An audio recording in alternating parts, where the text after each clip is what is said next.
You are watching the SEC on ESPN. A glorious night here in Rocky Top on the banks of the Tennessee River. It is Alabama and Tennessee, an old school SEC rivalry renewing for the 130th time on the baseball diamond, and we are so glad that you could join us tonight. We've got some star power in the house. Justin LeBron projected as the number 5 overall prospect in the 2026 MLB draft. Meanwhile, Tennessee, a team that's been known for really among the best hitting teams in the country the past few years. A little sluggish to start, but maybe things are picking up for Tennessee. A big one for two teams sitting in the middle of the pack in the Southeastern Conference. And a pleasant good evening, everybody. I'm Dave Neal. This is former Tennessee great and big leaguer Chris Burke. Glad you could join us. And Burke, let's start with Tennessee, because obviously there's a new regime going on. Josh Elander takes over for Tony Vitello, obviously. And this team, a little slow out of the starts, but it seems like maybe there's something there that this team might be able to build upon down the stretch. Definitely. The last two games have been kind of what these home crowd is accustomed to, a bunch of home runs. 10 home runs in the last two ball games. It started in a Game 3 win, really a must-win against Ole Miss on Sunday, where Blake Grimmer hit 3 home runs. Then they doubled up the home run power on Tuesday. So it's a team that's 4th in the SEC in home runs, 17th in college baseball. A slow start, but an offense that clearly looks like it's trending in the right direction. On the other side of the diamond, Justin LeBron, one of the most talented players in college baseball, a surefire top 10 pick. It is big-time talent. He can hit the ball at the ballpark. He leads the SEC in stolen bases. He can make any play at shortstop. Now, it's been a little up and down this year, but I tell you, Dave, from a talent standpoint, he is as fun to watch as anybody in America. Well, another guy that's been fun to watch for this Alabama team is that guy right there you're looking at leaning on the rail, and that is Brady Neal, who has found himself quite the home here in Tuscaloosa. He is leading this team in batting average and hitting third tonight at .364, 7 home runs. He has just been a fantastic ball player for Alabama this season, been carrying them offensively. Need a little help, too, tonight against this Tennessee club. As we come to, you couldn't make this up how nice this night is. Gorgeous. Lindsey Nelson Stadium, Alabama. Justin LeBron, for the first time this season, will lead off for the Crimson Tide as Rob Vaughn trying to find something. This has been a sluggish offense the past few weeks. Yeah, they're trying to jumpstart his crew. They're coming off a really, speaking of sluggish performance and a loss to UAB in the midweek. And so just changing things up. And why not put your most talented player first in the batting order? Swinging away on the first pitch against Landon Mack, who gets the start tonight. 3-3 on the year. Big-time arm now. Sinker, slider, cutter. You'll see a curveball and a changeup too, but it's a fastball that can get up to 99 miles an hour. Got a chance to be a first-rounder in next year's draft. Hey, now. Wow, that went behind him. Didn't think he got the bite he was looking for. Yeah, might need to go back to the rosin there. Keep it in the yard, folks. This has been a problem. Last week against Ole Miss, gave up 3 home runs. He's tied for second in home runs allowed, but again, it's big-time stuff. Yeah, he's given up 11 home runs this year. There is a strike to Mr. LeBron. It's 2-2, and I think we'll talk more about this, but it seems like the fastball has become almost a secondary pitch in this league because guys can hit heat. Oh, yeah. You got to be able to throw some wrinkles and pitch backwards. Here's the 2-2. And that one is off the plate, 3-2. LeBron hitting .272 on the year. This is a guy that's seen his average kind of trickle down just a touch from his freshman year to sophomore year to this year, but still super dangerous as he leads his team with 12 homers, and you mentioned at the top, 33 stolen bases. And he'll have a chance to get on base here and go for 34 stolen bases. Well, I promise you, when they went through the scouting report to start this ball game, it was no free passes. Tennessee, one of the best at not giving up walks in the conference, but especially to this dude, because when you walk him, it could turn into a triple quickly. LeBron 33 out of 33. I think the second number is what jumps out. It hasn't been caught all year. Just by perspective, to give you an idea, this Tennessee team all season has 26 stolen bases, and they've been caught 10 times. Yeah, see, this is what you get right out of the gate. You're picking, and you're immediately forced to pay attention to the guy on first as opposed to the guy up to bat, which these next 2 hitters for Bama are guys you need to lock in on, especially after a leadoff walk. Neal in the 3-hole especially. Brennan Holt moves from the back of the lineup tonight to the 2-hole. The second baseman skies this one on the first pitch he sees out to center field. Garrett Wright is there to make the catch, and that'll be the first out of the inning. And that'll get us to Brady Neal. Just a great story that has developed this year for Alabama for the senior out of Tallahassee, Florida. Of course, those of you that follow the college game and the SEC in particular know he started at LSU. A lot of people thought he wasn't even going to go to college. He turned down quite a bit of money coming out of high school and went to LSU for 2 years, had some injuries, got out of there, came to Alabama last year. Had a decent year at Alabama, but he has just found something here in his senior season. Yeah, one of the biggest jumps you'll see. How about last year, Dave? 219, 3 home runs. Comes into this ball game hitting 364 with 7. And he's been just as good in conference play, a little bit better actually, hitting 368 coming into the ball game in conference play. On an 8-game hitting streak, and he'll look at a strike. He's reached base, by the way, 33 straight games. That just screams quality at bats. And he leads the team in essentially every meaningful category except for home runs. He's second in that department, by the way. With 7 home runs and 38 runs batted in. Bryce Fowler, who normally hits leadoff for this team, I think he's hit leadoff every game except one. He's hitting cleanup. He's on deck. So Rob Vaughn really changing things up with the lineup. And as you said to me, we were talking about Alabama. He said sometimes you just got to change it up. Yeah. I mean, I think there is. It feels like every at bat should be independent of the next and the last, but that's just not true. And similar as we take a look at Rob Vaughn, who's been fantastic here in his first 3 seasons at Alabama, you'd think every game should be independent of itself, but that's not true either. And they're trying to change the taste in their mouth after last game. It was not pretty on Tuesday night. No, they couldn't hit, they couldn't feel. I mean, it was, as he said to us today, we deserved to lose that game to UAB.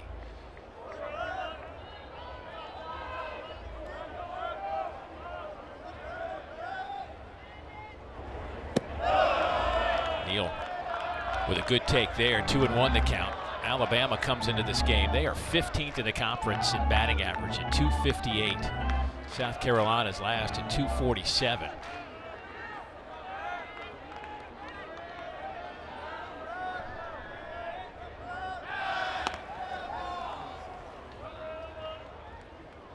Yeah, you know, the Alabama season's been fascinating, really, Dave, as we take a look at some of the offensive struggles for Bama, and just hasn't been great. And part of the struggles of this offense is that LeBron just hasn't been quite what you would have expected him to be.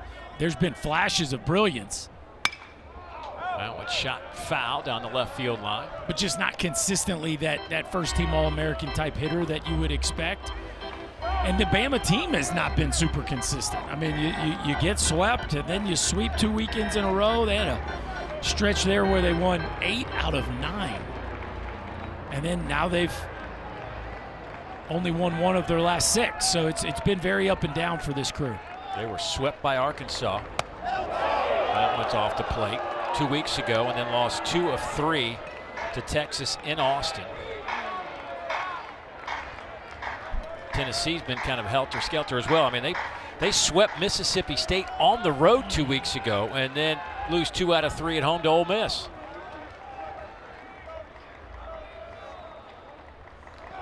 Runner go, and that is ball 4. So Brady Neal will head down to first and back, or 2 walks, I should say, here in the first inning. Fly ball to center field, sandwiched between those 2 walks. And that'll get us to Bryce Fowler, the cleanup hitter. And that'll bring a meeting to the mound here, because the command has not been real sharp. I mean, only 2 walks his last time out. At Mississippi State, he threw 4 innings, no walks. LSU, 7 innings, 1 walk. So, you know, he's just got 19 on the year, but to see him come out and walk 2 in the first just shows you it's not real settled right now with Landon Mack. 69 strikeouts, 19 walks on the season before tonight. Here's Josh Elander, his first season running the show for the Tennessee Volunteers, although he has been around the show for a long time. Oh yeah, he was here for every step of the way of the Tony Vitello era. And here is Bryce Fowler. Bryce, a .312 hitter with 5 homers and 28 runs batted in. Runners at first and second and only 1 out.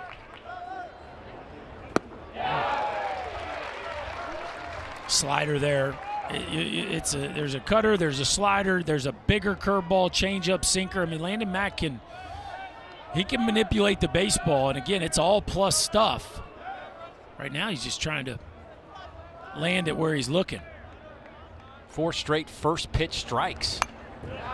Now he's ahead of Fowler, 0-2. That one clocks in at 95 miles an hour.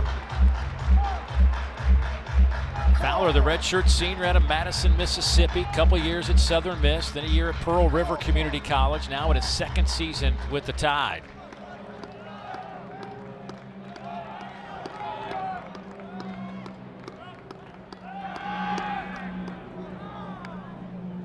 Talking to Rob Vaughn today when he was describing Fowler, he said, brings a toughness to the batter's box, a gamer, ultra competitive. Yeah, really likes the intangibles that Fowler brings to the table. He's been a rock in this lineup every single day for the last 2 years. Careful now. LeBron bouncing around out there at second base.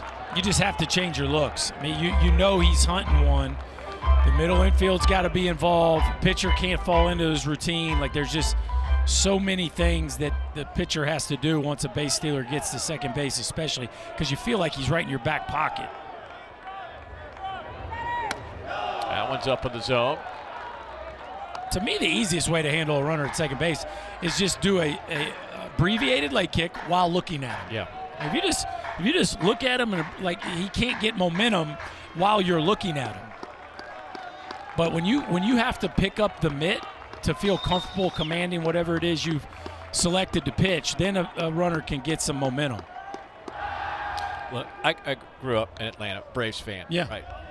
Deion Sanders, Florida State guy, my Florida Sure. State guy. So I'm going to use him just as an example. Yeah. There are a lot of guys I could use. But when he got on base, when he was with the Braves, it changed the game. Of course.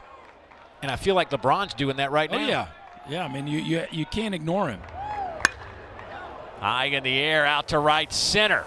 That ball is off the top of the wall. LeBron comes around third. Neal will stop at third, and Fowler just missed a 3-run shot. 1-0 Alabama.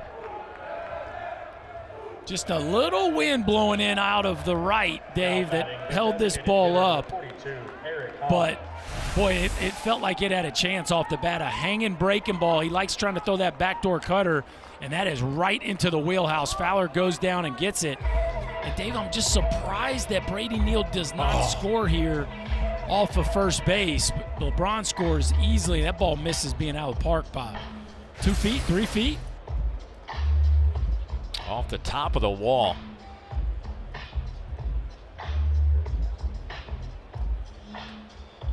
So that'll give Fowler his 29th RBI and his 9th double of the year.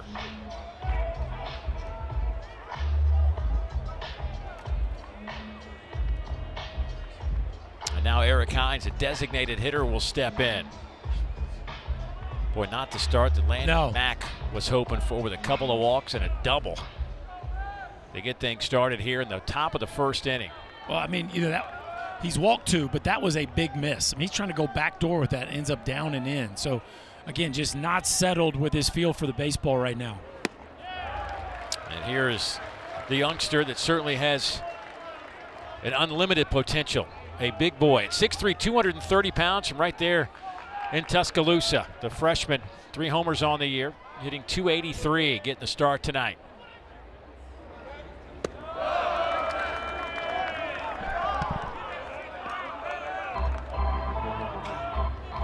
Now here's a guy that'll take some big swings now.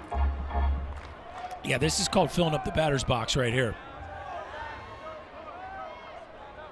#1 ranked outfielder and 2nd best prospect in the state of Alabama coming out of high school.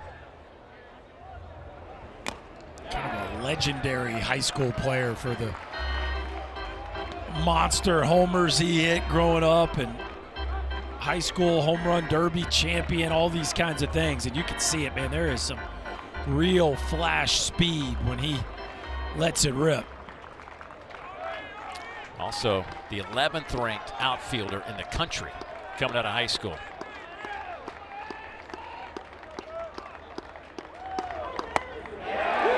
Called strike 3. You could tell by Hines' reaction, he knew that was it. 2 outs. Yeah, it looked like he got caught guessing, which is, well, it's a frustrating at bat if you're Rob Vaughn, because you got runners on second and third, middle of the infield back, and you don't pull the trigger on a fastball. Really, Dave catches a lot of the plate. Honestly, that's a miss by Landon Mack trying to go backdoor that two-seamer, but locks the freshman up, and that might be what he needs to settle in here. Well, now he gets to face the senior transfer John Lim, the catcher for the Crimson Tide. Misses inside by a shake. Some of the Tennessee fans thought that might have caught a little bit of the plate. 2 down in the inning. 1 has already come home. Lim, 6'3", 230-pounder out of Australia. You got an Australian accent? You care to run out there? I don't. No? It's something I'd use at home. Nothing? I don't think I'd put that on the ESPN airwaves right now. I don't feel real good about it. I was kind of hopeful you'd run it out there. Nah, I'm not ready. I'm not ready for that Okay. yet. Maybe next year. Yeah. Maybe next year. Once you settle in here at the network, yeah, feel a little more comfortable. Yeah. I figure about year 18, I'll feel comfortable. But Lim has been a great find. I mean, listen, he obviously comes from Australia, but he started at South Suburban Community College in Illinois, then went to Southern Illinois for a year. Had a monster year there, like Yeah. 19 home runs. I mean, there's some guys in this Bama lineup that did some damage at other places that they're hoping can get moving a little bit. Lim, one thing about Lim is he impacts the ball. Some of his exit velocities are as good as anybody on this team. Been a bit of a struggle for him, though, the last few weeks. Just 1 for his last 17 over the last 6 games. That 1 hit in that stretch was on Tuesday night against UAB. Well, pitch number 26 on the way here in the first inning for Landon Mack. Runners at second and third and 2 down. Fouled straight back, 2-2 now. Wow, it was a changeup, caught a lot of the plate. You see, boy, it feels like Mack would kind of be getting away with one. Oh, Got yeah. out of here with only 1 run allowed. I mean, he's just a couple feet away from being down 3-0 and has a chance to just give up 1. I think he would take that in a heartbeat. Here's the 2-2.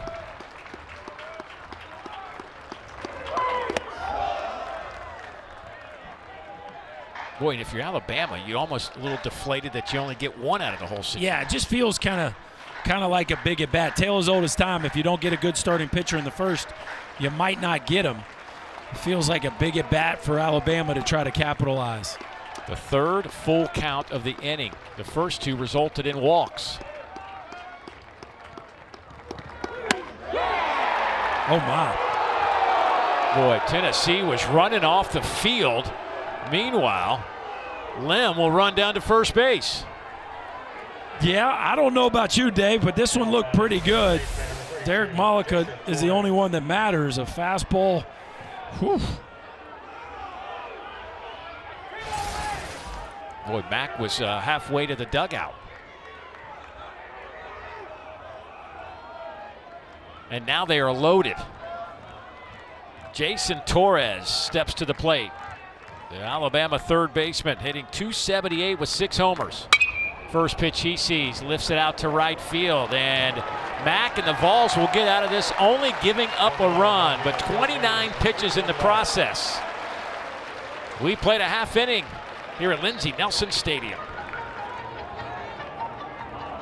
Looking for some new Tennessee baseball gear? Visit the ball shop at the front gate.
One of the great rivalries in all of sport. Tennessee and Alabama. This time it's on the diamond. 13th ranked Alabama on the road here in Knoxville, taking on the Big Orange. The man that gets the ball for the Crimson Tide, Tyler Fay. He of no-hitter fame earlier this year. Gets the baseball 6-3, 4.5 ERA. Coming off a start that, let's just say he had to battle through it. He went 5 1/3, but gave up 12 hits to Texas. Yeah, not his best, but it's shutdown stuff. You mentioned that there's already been a no-hitter this year in the conference against Florida, so you know he can pitch you deep into the ball game. Sinker, slider, change up the four-seamer, which he will feature from time to time, gets up to 97 miles an hour. So again, you don't throw a no-hitter in conference play without having big-time stuff, and he certainly represents that.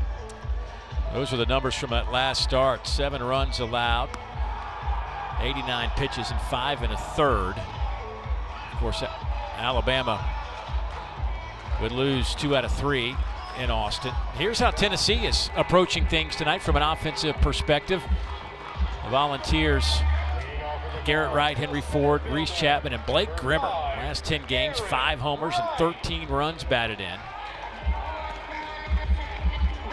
Including, again, that game on Sunday, Dave, the difference between being 7-11 and 8-10 in the conference was a huge game. And Grimmer hit 3 homers in that one, so he has certainly come up clutch for them here lately.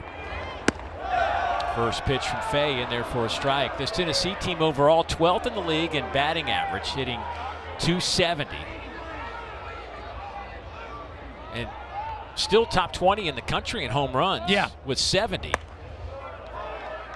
Yeah, the offense really started slow, and in conference play, it has not been pretty at times. Last week, of course, Ole Miss's top 2 starters are going to do this to a lot of teams, but they have started hitting more homers. It's a lineup that you feel like you feel like to start the year, it felt like Ford could hit 20, Chapman could hit 15, Grimmer could hit 15. Like there's the potential of that, and as the year has started to unfold, Levi Clark could have hit like when you started the year, you know what I'm saying, Dave? Yeah. And now as the year is starting to come together, you're seeing flashes of some of the power that they really were hopeful as this year began.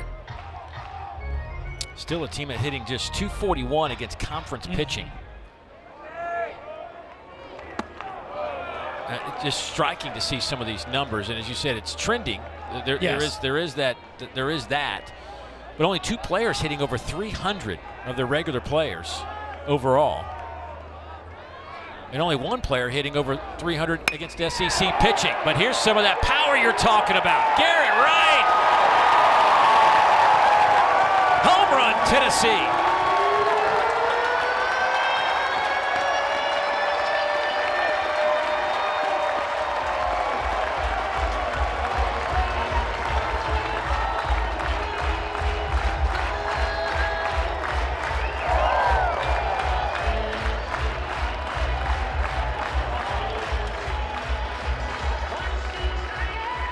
Just like that, we're tied up.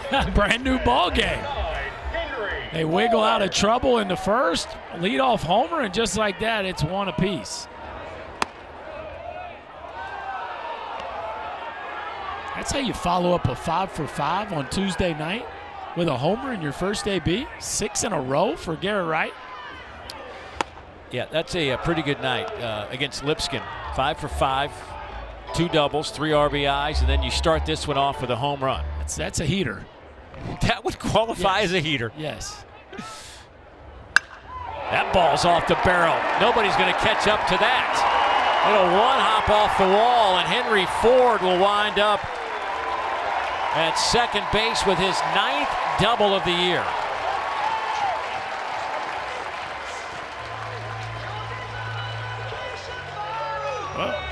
Well, Dave, we'll talk about this offense trending, and it certainly looks like it to start this ball game. A homer and now a rocket in the gap off Henry Ford, who can absolutely melt a baseball. And Tyler Fay, again, 12 hits last week and a couple barrels to start this ball game. Not exactly what he was hoping for. And now Reese Chapman will slide into the batter's box. 281 hitter on the year out of Parker, Colorado. Crowd didn't like that call, but it is strike 1.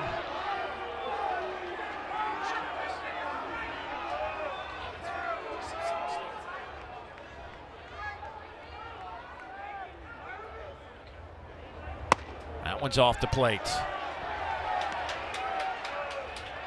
Chapman hitting .260 against the conference. He went 2 for 12 against Ole Miss. The strikeout bug has been one of his issues this year. Yeah, and it's been better at bats throughout the course of the season. The homers haven't necessarily come. He's hit a ton of doubles, though, and the homers have started to tick up here lately. So he's definitely made a jump this season. Last year he struck out a ton, and you look at the homers and the walks and the Ks, way more balanced this time this year than it was last year. 13 home runs a year ago, has 5 home runs this season. Sharply hit to the right side, knocked down over there by Vaughn. Underhand toss to Fay. They'll get the out there, but that'll get Ford over to third base. Well, Garrett Wright had only hit 1 home run in SEC play, only 3 for the year coming into this at bat. Gets a hanging breaking ball, just kind of spinning on the outer part of the plate, and he hooks it into the left field porches. Little slight breeze blowing right to left here at Lindsey Nelson. That one was a no-doubter. And that's how you get the home crowd involved right there. Here's Blake Grimmer. He could certainly hit one off the scoreboard. He's got 10 home runs this year, 25 runs batted in, a .292 hitter. Redshirt sophomore out of Spring Lake, Michigan. Boy, had a huge game in the series finale against Ole Miss. How about 4 for 5 last Sunday? 3 homers and 6 ribbies. He will remember that one forever. 3 homers in a must-win conference game. And again, the numbers are starting to take shape there, Dave. An OPS north of 1,000, already double-digit homers. He missed first couple weeks with a back injury, so the at-bats are still a little light. And what was funny was what was concerning was when he came back, the offense was kind of sputtering, and they really needed him to settle in quickly and make an impact, and he certainly has as this year's unfolded. That's in there for a strike. 3-1 to Grimmer. Boy, both of our pitchers tonight have been a little shaky right out of the gate. And for Grimmer here, just don't try to do too much. If you get a strike, you get in the middle of the field. And he got a foul ball off the left side. This is what it looked like on Sunday for Grimmer. We keep referencing the big game that he had, a rocket in the bullpen. This one off the foul pole. I don't know how he kept that one fair. And then the last one, just a no-doubt rocket onto the street over the right field wall.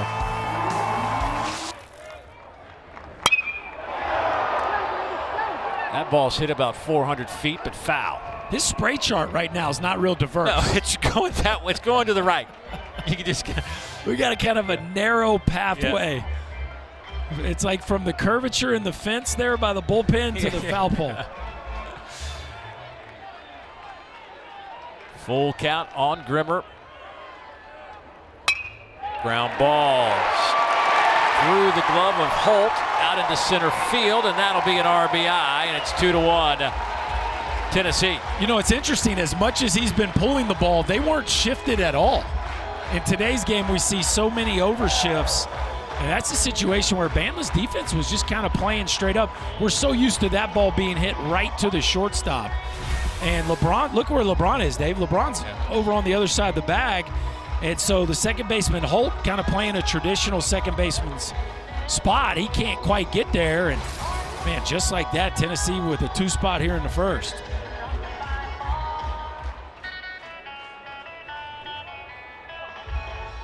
Almost weird to see a defense playing somebody straight up. Yeah. I was talking to Greg Olson, long time, great pitcher at Auburn, and of course, great reliever in the big leagues. And he was talking about in the college game, the shift to him is kind of a 50-50 proposition at best, because you got to have your pitcher pitch to it as well.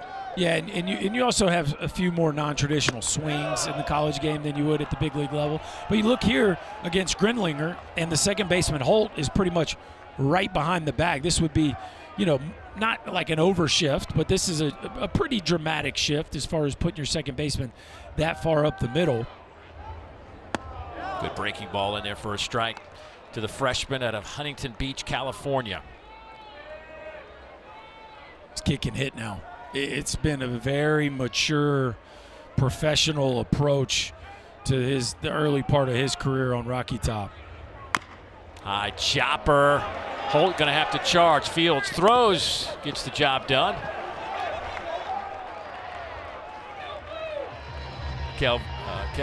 Kevin Elsey out there at second base had to hit the deck. Yeah, Holt comes charging, heads up. Man down. Man down, but that was out of necessity, self-preservation. Mr. Elsey trying to get the all-umpire hair team. That's some serious salad he's got working there. Stone Lawless now will try to keep it going. Tennessee has taken the lead at 2-1. You see the face mask for Stone, hit by a pitch in the Vanderbilt series weeks ago. Missed 3 weeks. Thought it was going to be longer than that, 4-6, but got back on the field. Had some facial fractures. Well, you know, like I see him. Obviously, he's got the mask, but after being hit in the face, like you see that pitch coming at you. Yeah. The fact that he didn't flinch more than that. Well, amazing. you can't do both things. You can't think about getting hit in the face and hit. So I just think it seems so natural for that to cross people's minds about thinking about hitters, especially coming back off an injury like this. But I just think if that's in your mind at all, you wouldn't even go up to bat, especially after you've had something that traumatic. I think Stone, he's got the face mask on there. He feels safe, and he's back to being locked in like he always does.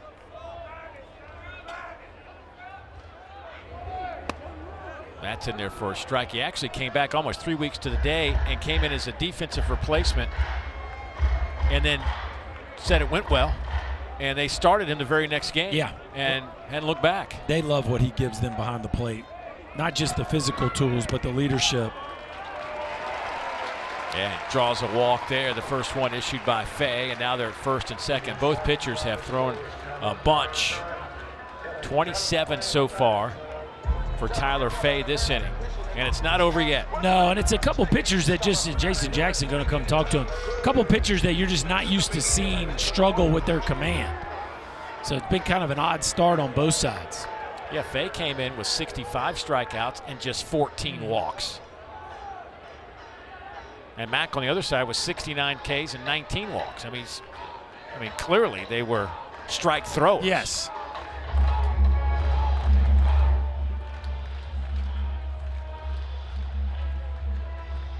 Yeah, you look at both of them essentially 50-50. I mean, not what you would expect from either one of these guys. There's a reason they're throwing number one for their respective teams.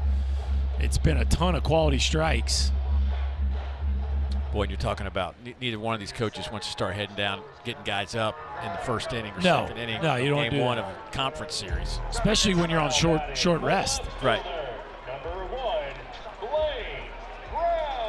So Blaine Brown comes up to the plate now. Blaine, 263 with runners in scoring position this year. Overall, Blaine hitting 236 and 181 against conference pitching. But this is a moment where he has had some success this year. Swings and misses there.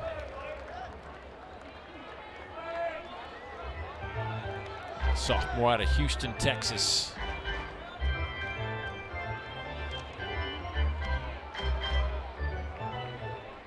Spent a year at Rice.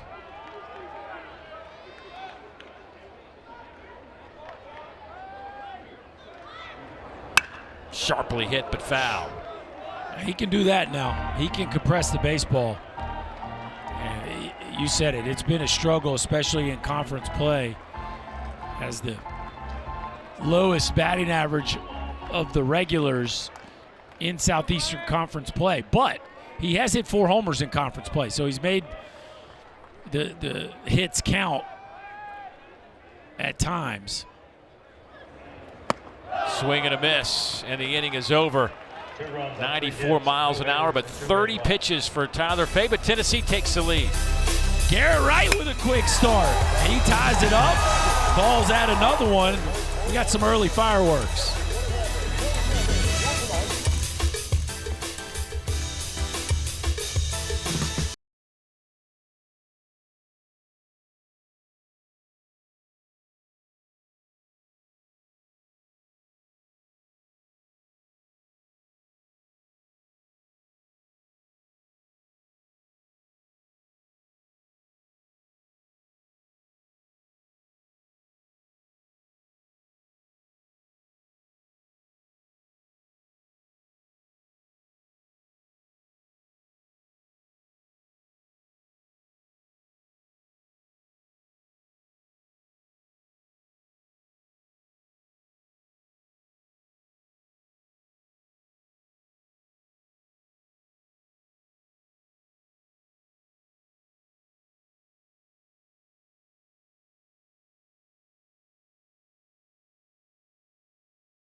Well, Georgia's still leading the SEC at 13-5. A&M half game back. But Berkey, when you look at the conference standings, what jumps at you?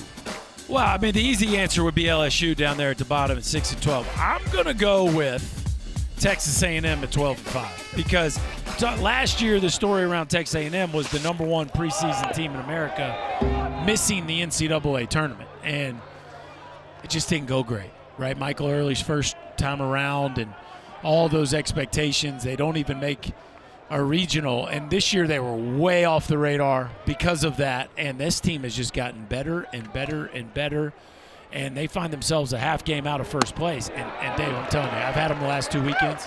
It's a big-time offense. And Caden Sorrell could easily be player of the year in this. Could very well, but Daniel Jackson, Caden Sorrell, like that would be your top 2 choices right now.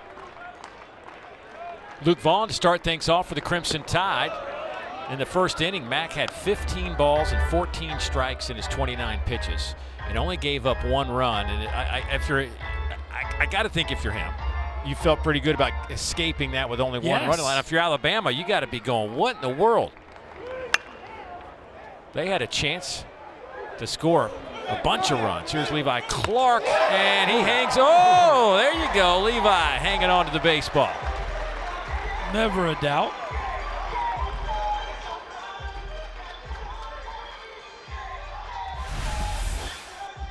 That's a little different than the first inning there, Dave. A quick out, and this one hits the middle of the palm and almost pops out of there, but good thing for Levi, he's as strong as he is. He was able to squeeze that thing from ejecting out of the mitt, and what do we got here?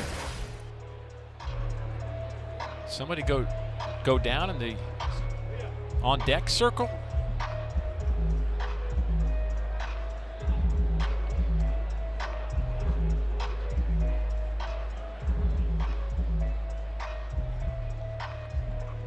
Cramp? Maybe?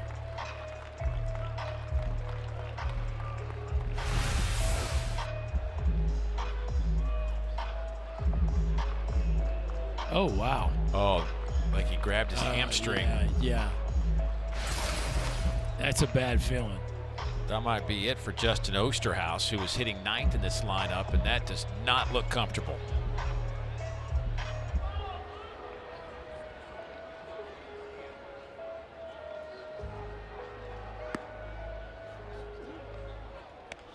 So no, Rob Vaughn's going to have to grab somebody.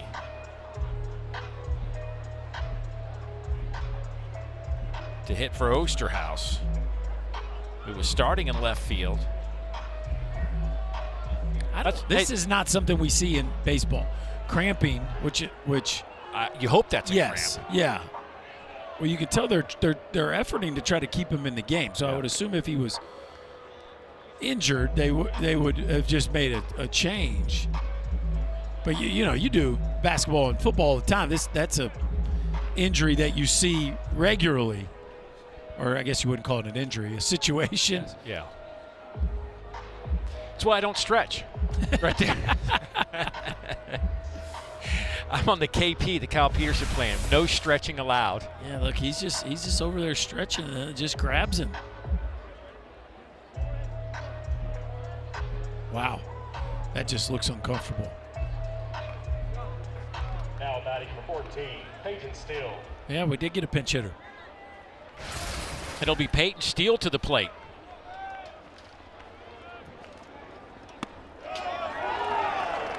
So Peyton grabs a bat. The sophomore out of Decatur, Alabama. Played just a little bit a year ago for the Crimson Tide as a freshman. Swings and fouls that one off a 95-mile-an-hour fastball. Peyton has made 23 starts this year, hitting .200. Does have a home run and 16 runs batted in. He is hitting just .071 against the league. He is 1 for 14 in conference games and swings and misses there. The throw down to first. And that will complete out number 1. Kind of a tough spot for Mr. Steele. You're up. Okay. Yeah. Now batting number 1, Justin LeBron. Gosh, You feel for the kid, man. Yeah, I mean, you certainly hope that's just a cramp that won't go away, and nothing more than that. And when you're locked in, you're excited to get your first AB of the game. You're hitting number two in this inning, and next thing you know, your helmet's off. Yeah. You're done. Justin LeBron looks at a pitch inside, 2-0.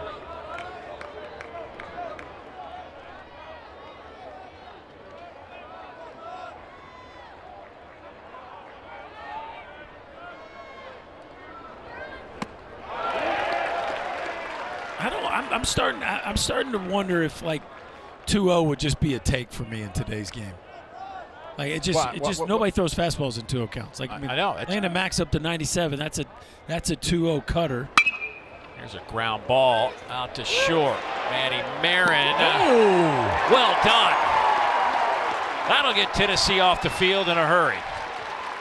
29 pitches in the first inning. How about 11 in the second? Do it, Manny Marin. Looks like we're going to get a review. Alabama's challenging the out call at first base. This play's under review. That was pretty slick, though, Dave. Moving to his left, quick release, used the turf against an elite base runner.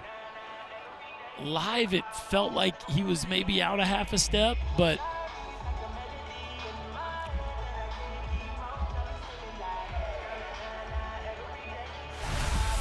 see what we got here. I love the quick release. Look, doesn't go 360 because he knows he doesn't have the time to go 360. Ooh, I don't know, Dave. That ball really decelerated. Hang on one sec. After review, the runner's safe at first base. Yeah. Alabama still has 2 challenges remaining. It's almost like he spun that ball so much out of his hand that it checked up when it hit the turf. It did. It really slowed down. I mean, of course the ball's going to slow down some, but that one, he wasn't able to get a ton on the throw because of his body position, and that is textbook. Hit the front of the base, kids.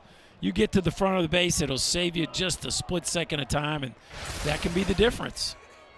Great look right there. So base knock for Justin LeBron.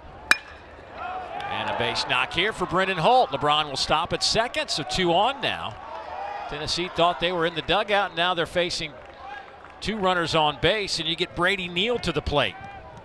Yeah, so much for a quick inning for Landon Mack. He's back out here grinding with Now batting number 10, traffic Brady and 2 Neal. outs, trying to post a 0 here in the second. How about the challenge from that Alabama dugout, though? That worked out nicely. Oh, yeah. And that was one of the quicker challenges of the season for me, so well done to the replay center. 2 on, 2 down for Brady Neal. And that'll be a stolen base for LeBron. As he gets to third base, he is now 34 out of 34. Well, that's just a walk in the park right there. Like, he's over here kind of giggling. And again, if you need to pick up the mitt before you pitch,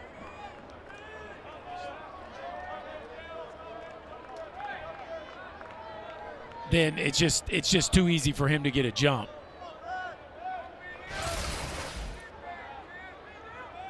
So now the 1-0 on the way. So let me ask you this: Brendan Holt at first. Should he have been at second when LeBron took off? Hold on, what just happened there? We just did a fake pick to second base. And nobody's there, and now Rob Vaughn's coming out saying, "Can he do that? Should that be a balk?" Did he disengage first? Would be my question.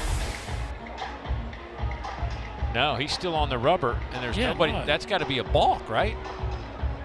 Again, There's no runner there. yeah, it's a ball. Yeah. What in the world? So LeBron will just take the casual stroll, touch home plate. We're tied at 2, and that now we'll get Holt to second base. I was a little surprised that Holt didn't trail LeBron and wind up at second base a moment ago, but he's there now. Actually, probably should have been at second base because he'd be at third. Boy, Mac What just a had weird stretch. Mac just had kind of a little mental meltdown. Well, we've been talking a lot lately with some of the show picks in college baseball where that's not like that's clearly a pitcher just trying to kill time because he didn't like the pitch that was called, or he's got too Yeah. much going on in his head. And he so much so that he didn't even realize there wasn't a runner there. And I just love the big league game only having 2 picks. I just think it's a great rule.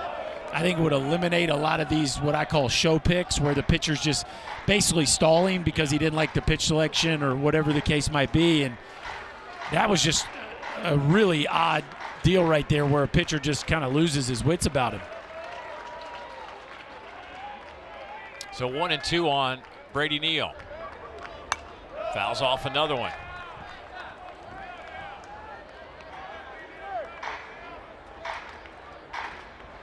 Brady Neal at 364 coming into today. 7 homers and 14 doubles. A .466 on-base percentage. Fouls another one off.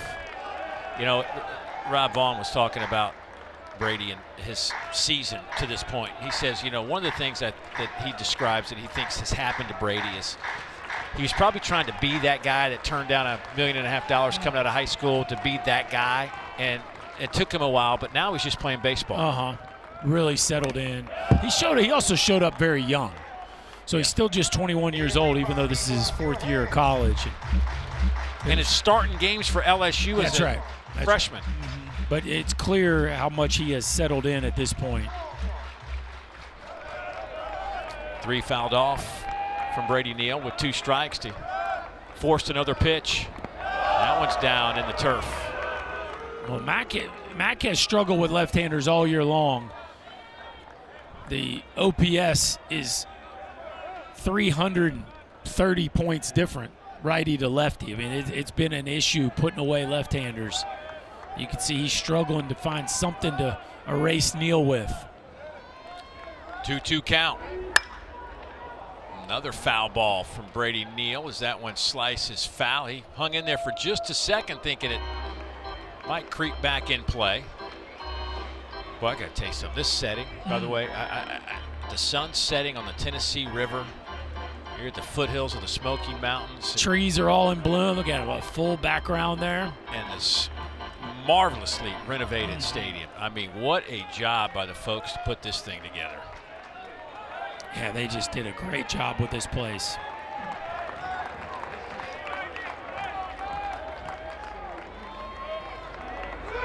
That catches him. And Brady Neal not happy that he got hit by that pitch, but he'll take the free pass. I don't know if there's anything free about that as he hobbles around. No. Oh, Cutter.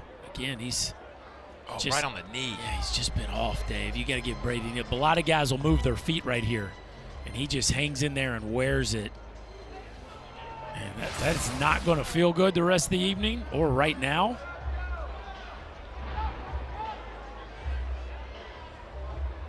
But, man, you just got to admire him hanging in there like that. Man, if he doesn't start walking a little bit cleaner, I don't know if he's going to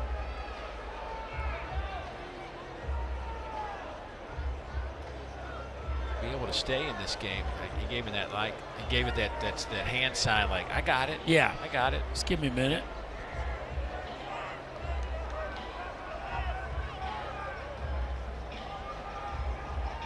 You know you're tough.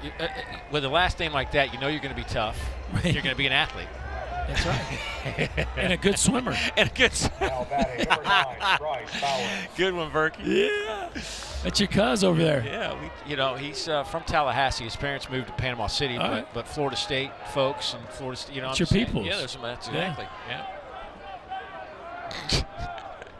People, I swim a lot. That's where that came from. Here's a ground ball. They had him played perfectly. They'll step on the bag. Marin does, and that'll get Tennessee off the field, but Alabama ties it up at 2.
real fun. Just getting started. Run straight for the breakaway. The celebration is on.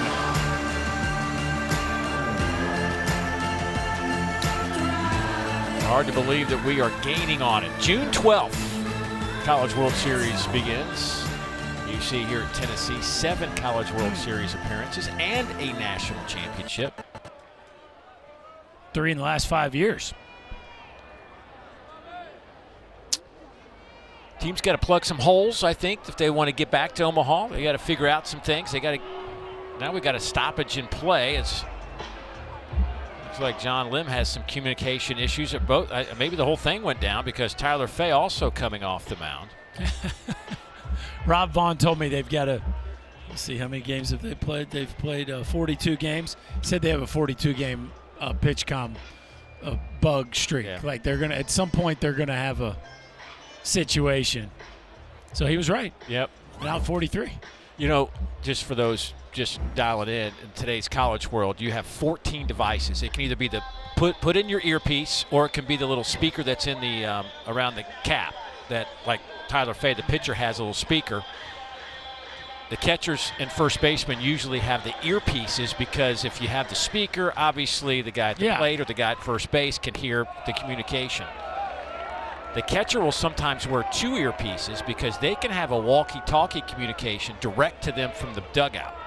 Pitching coach, head coach can talk to the catcher directly via walkie-talkie on one earpiece. The other earpiece would be the PitchCom, where there is a recorded message. They hit a button and it says fastball up, for example. Yeah, you can even put other stuff in there. Yeah. You can say breathe Yes. or relax. Like you can have all kinds of prompts. It's pretty interesting.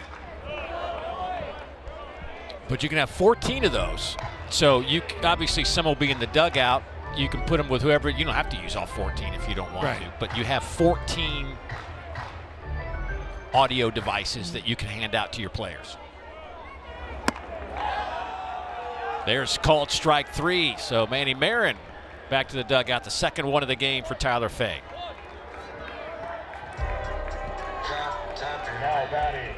It's going to be interesting to see if Fay can come out and settle in after a rough first, like we talked about with Mac. It looked like Mac was going to go 3 up, 3 down. He ended up giving up a run and kind of a weird 2-out rally. But Fay with a nice start here to start the second. Now he gets Levi Clark. Didn't think we'd see Levi hitting in the 9-hole when the season began, but has struggled offensively. We've talked about it. He's hitting 195 overall, but in conference play, this is a guy that's starting to look a little bit like what we thought. He's hitting 278 against league pitching. And he's second on the team in conference OPS. I mean, to me, that's the most valuable statistic to kind of see overall individual performance, and it's on base plus slugging. So from getting on base and then extra base hits, he's been the second best hitter in league play for this team behind Blake Grimmer. And he'll look at strike 2, 2 and 2. We were talking about earlier who has the best barrel rate, who hits the most balls off the barrel, and Levi's right there. Yeah, he is. He's right there with the top of the team, which also speaks to some tough luck. Did he go? They'll check down to first. No swing. If your barrel rate's high and you're hitting under 200, you probably hit a few atom balls. Yeah.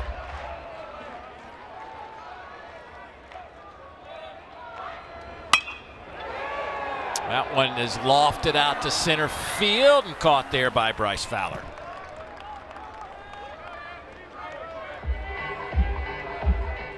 That'll be 2 down. And the top of the order, and Garrett Wright, who started off things in fine fashion for Tennessee.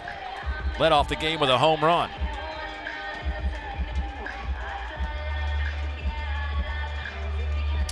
His 4th of the year, and he picked up his 18th run batted in.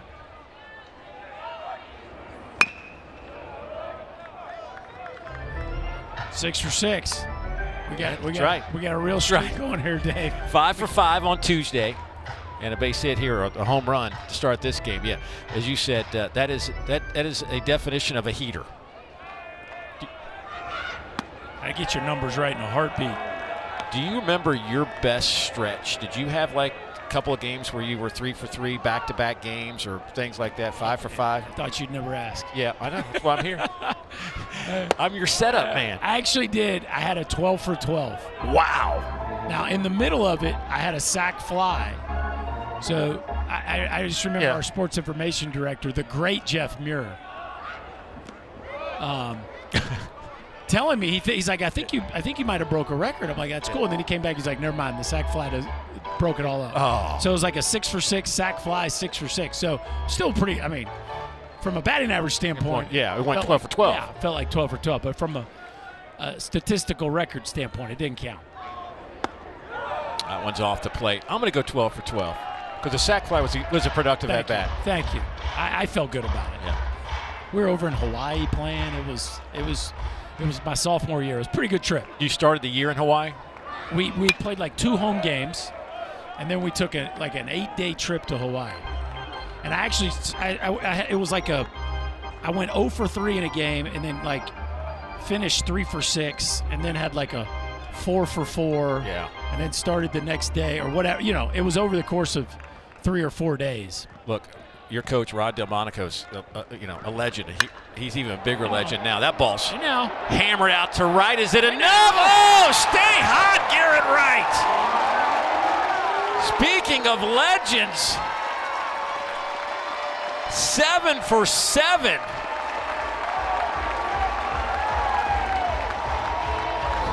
Come on.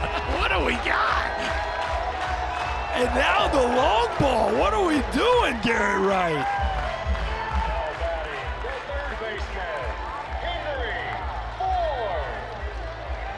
He goes left field and right field. Yes.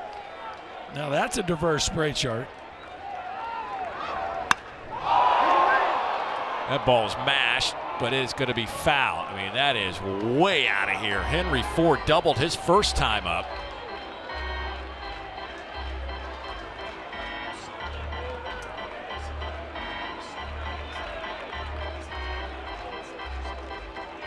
So 5 home runs now on the season for Garrett Wright.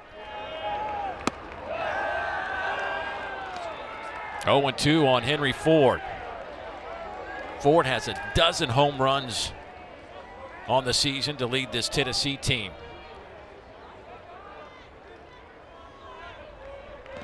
Average at 307 now. And he will look at a called third strike, and Alabama getting off the field, but they pick up another run off the home run from Garrett Wright. When we come back, we will visit with the skipper of the Tennessee Vols, Josh Elander.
Well, Garrett Wright's put on quite the show so far. Led off the game with a home run. His second at-bat goes the other way with it to right field for a home run in the second inning. He has now put together a stretch of 7 for 7 with a couple of doubles, 2 home runs over this last game and a half. And joining us in the dugout is his skipper, Josh Elander. And I know you don't want to jinx anything, Josh, but I mean, that's called a heater, I would think. So what's going on with Garrett Wright?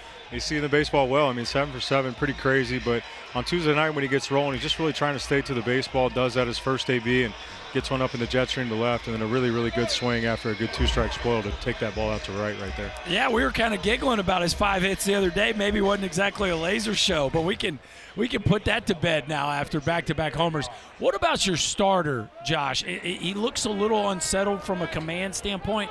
What kind of conversations are going on in the dugout with him? Yeah, he just hasn't looked crisp so far, and again, leaves that one up right there. But Mac is a guy that's always going to compete. Got to slow down a little bit, just kind of uncharacteristic, walking those 2 guys in the first inning, and then, the weird balk right there with, again, the clock running down a little bit. But need to have him settle in. We need length from our starting pitching, and needs to keep attacking the strike zone. Hey, last thing, Josh, about your offense. It seems like there seems to be some kind of good vibe, whatever that is, going on. Do you feel that down there? Yeah, I think it's when you can string some good days together, guys start feeling better and better. And again, this time of year, usually ball starts flying a little bit more, but we need to keep stacking good ABs because we've had a few good days back-to-back now. All right, buddy, we'll let you go. Thanks, Josh. Thank you. You hit it on the open. It's like there seems to be something. Momentum. Yeah. There's definitely some momentum. And, again, it's funny how much can change in 5 days, because if you'd have said momentum after the first 2 days against Ole Miss, there might have been some home fans that would have disagreed with us. But I will tell you this, Hunter Elliott and Cade Townsend from Ole Miss are going to kill a lot of teams' momentum. Those are, we were talking around the cage. So in the last 3 weeks, I've had Kevin O'Sullivan come up to me and talk to me about Cade Townsend. Yeah. I've had Jay Johnson, and now today Josh Elander. Like the kid's stuff, the number 2 starter from Ole Miss, it's just electric. People talk about a lot of other guys in this league, but I think he needs to be elevated into that kind of that top-tier conversation. I really do. I think it's going to be interesting how the next month plays out, but he could end up being the first arm taken from this league. I really think Wow. so. Yeah.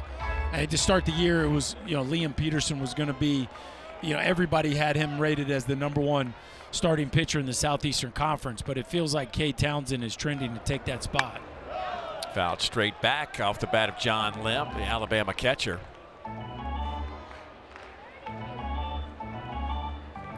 Lim walked his first time up, 3 walks in that first inning with a double. Only 1 run came in to score for Alabama. They felt like they clearly left something on the table there in the first inning, and they trail by a run now here in the third.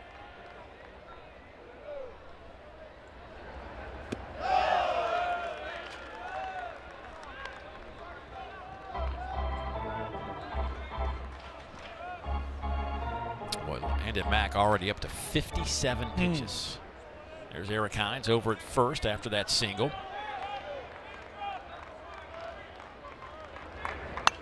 Fouled back again.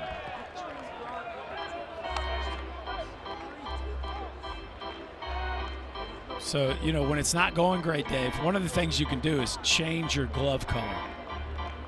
Right? Just get you a new glove. Yeah. And that might, settle in, change your mojo. And next thing you know, you look up and it's the 6th inning and you're still out there. You just never know. Do you have a blue? Was it a blue? I think it was like teal. Yeah. Yeah. There it is. Yeah. We were kind of baby blue, and then now we're going tan, and, why not? I played with some dudes that did some crazy stuff like that. Like, just never knew what they were going to do if it didn't start off well. Here's a big shift to John Lim with 2 strikes now. And he hammers it foul. I've got him playing to the pull side and pulls that one out of play. I've seen players change their shoelaces. They'd start, Craig Biggio used to start with 4 bats, and if he didn't like the way it was going, he would take all 4 back and then bring 4 new ones down. Like, just all 4. I'm just all 4 of them. Yep, bad batch. Got to get a new bat. Because one touched the other one, and that makes them all bad. I got you. And that one misses, and another walk. I mean, this is nuts for Mac. He came in with 19 walks in over 53 innings. And he has now walked 4 Crimson Tide hitters tonight. Don't forget that we have got some NBA playoffs coming your way. Saturday night on ABC, we'll have Game 4 between the Nuggets and the Timberwolves. 8:30 Eastern Time, 5:30 Pacific. Series tied 1 game apiece. Ernie, Kenny, Charles, and Shaq tip-off coverage at 8. They'll also be back at 11 Eastern, 8 Pacific to break down the game and the other 3 on the schedule as well. Big night for the Atlanta Hawks taking on the New York Knicks. They split up in New York. Look, it's been a while since I've had a Hawks vibe. Give it up for the Hawks, all right. You know, one thing we haven't discussed is Landon Mack is on a short day rest. True, right? yeah, you know, that's right. So that changes up your routine. You're out there a day earlier. Easy to take that for granted, but when you see him as erratic as he is right now, it's hard not to at least think that factors into a degree. Tennessee bullpen now starting to scramble down there. It just doesn't look like Mack can get settled. Well, he's gone to 4 full counts, and he's lost all 4 to a walk. Runners at first and second. Torres laying down the bunt. It is a good one. Throw to first just in time. But that'll get the runners to second and third, and that'll be the first out of the inning. Nice bunt. Bama playing a little small ball. Now batting number 13, Luke Vaughn. And, you know, I never love giving up an out when the pitcher's struggling the way Landon Mack is, but Rob Vaughn trying to just make sure that he gets this thing tied up here and at least gets one across the board. That's the 5th sack of the year to lead the team for Torres. And here's Luke Vaughn. Luke popped up in foul territory to first base, his first time up.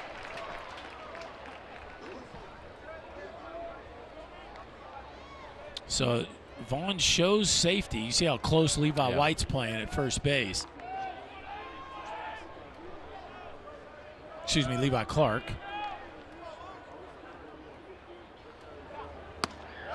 Yeah, Clark is good 7-8 steps. Yeah, well, I mean, if a team's going to safety, you almost have to be that close to take it away. Otherwise, because it's a tag play at the plate, right? So to be close enough to then get the ball to the catcher in time for a tag, you really have to give some ground on the front end. Hines is over at third. Squares up again, and that one's off the plate. It's 2-1. Crowd getting a little restless. Yeah, they don't love the strike zone right now.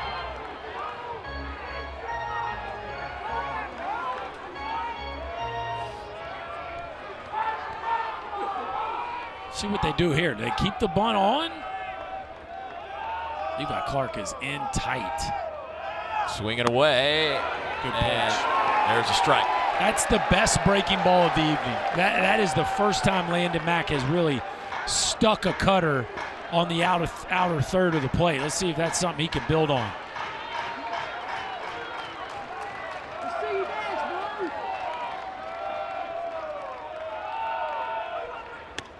Off the plate, full again. Let's see if he can break the streak of losing to the hitter on these full counts. Law of averages says at some point he's going to win one of these battles, but it has been rough here early.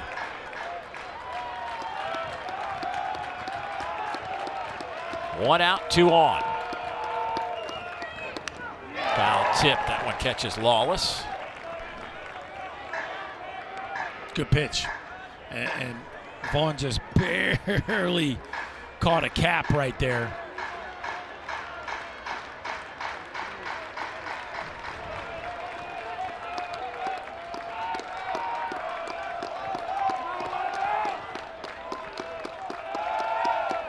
Oh, off the helmet.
Was that a breaking ball that just? No, I don't think so. It just it caught him flush on the helmet. It is great to see him sit up. It looked like a little wry smile there too. Yeah.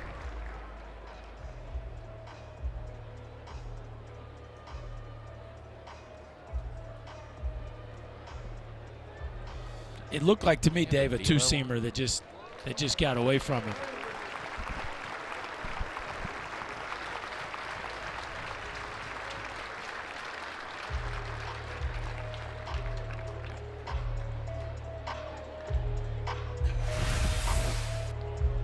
It looked like they're trying to go in with a two-seamer. Right? Yeah. The fastball just gets away from him.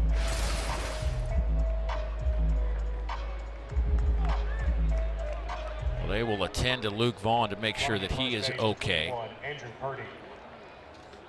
Josh Elander out to the mound. It has not been Landon Mack's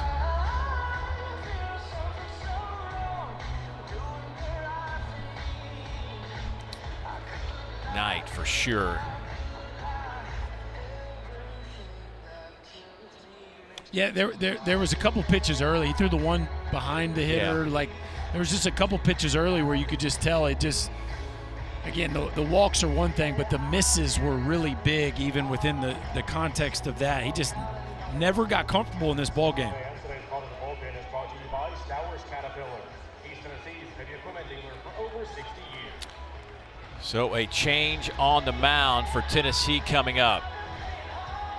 3-2 ball game here in Knoxville. Back in a moment.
Landon Mack has had better nights, that is for sure. It is 4 walks, a season high, a couple of strikeouts, hit a couple of batters, given up a couple of runs, but the bases are loaded as he turns it over to Cam Appenzeller, who will try to get Tennessee out of this jam, and the freshman who they just they love. Yeah. There's such a huge upside for this young man. Yeah, one of the best freshman pitchers in America, has been absolutely fantastic for this team. And really last week was the first time he's even been touched in conference play. Mississippi State got a couple runs off of him, but last weekend he got humbled a little bit. 2 1/3, 6 earned runs. Before that, he had not given up a run in conference play.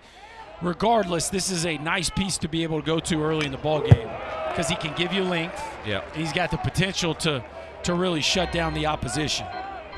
And he'll face Peyton Steele, just first batter out of the gates with the bases loaded. Now Peyton's in the game because Osterhaus, stretching before his first at-bat, best we could tell, cramped up and couldn't get on the field. We hope it's a cramp, not a pulled muscle. Yep. But he never even got out of the on-deck circle before Steele came up and he struck out his first time.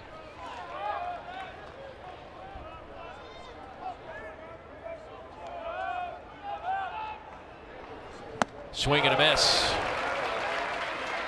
It's interesting with Appenzeller because it's not the traditional huge stuff you would associate with a star freshman. Appenzeller had a chance to be a first-round pick going into the draft last year, but the cumulative effect of strikes and the extension, he really gets uncomfortable swings. Steele hammers this one out to center field. Garrett Wright on the run off the top of the wall. That's going to get one run in. Here comes another one. Here's a throw home. Not in time. The ball is dropped. Now the throw to third, and Steele is nailed at third. 3 runs will come in to score.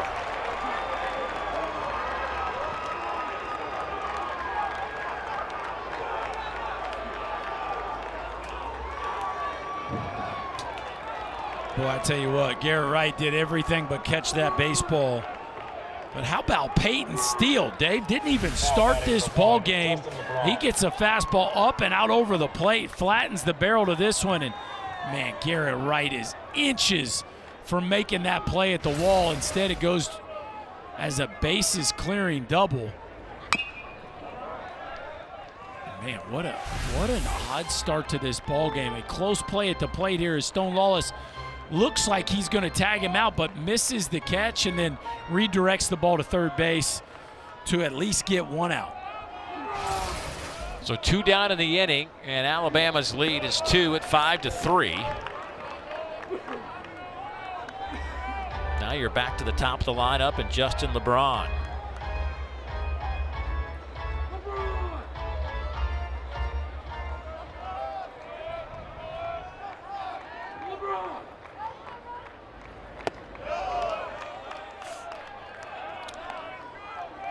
You've been in a situation where you've been a junior, a lot of attention on you, a lot of focus on what's the next step. People ask you all the time, all that kind of stuff. LeBron's going through that right now. How hard is it to ignore that? That one's out to center field, should be playable. Garrett Wright, it's always good to ask you a question with 2 outs, isn't it? That's right. I loved your answer. It was awesome. Best answer of the night. We'll talk more about that when we come back. 5-3, Alabama in front.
Well, the Raiders picked Fernando Mendoza as the #1 overall pick. This was his first pitch on Tuesday from the #1 selection in the draft. Come on, bring the heat.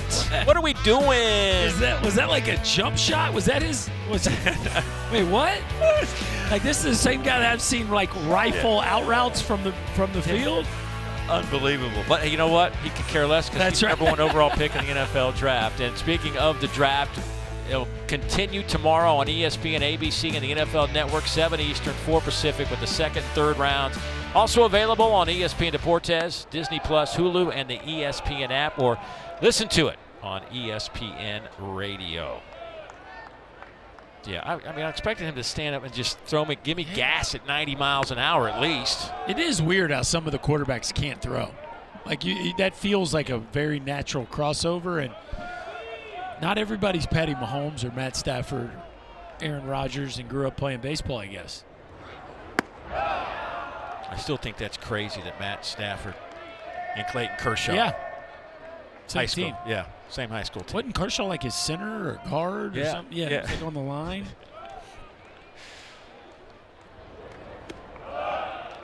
I know somebody's done the math, but I'm just thinking about how much money those guys have made over their careers. Few dollars.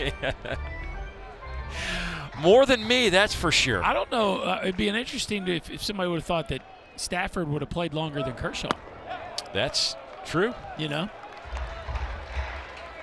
Stafford had maybe his best year ever Last year. Yeah. He is one tough son of a gun, that's for sure.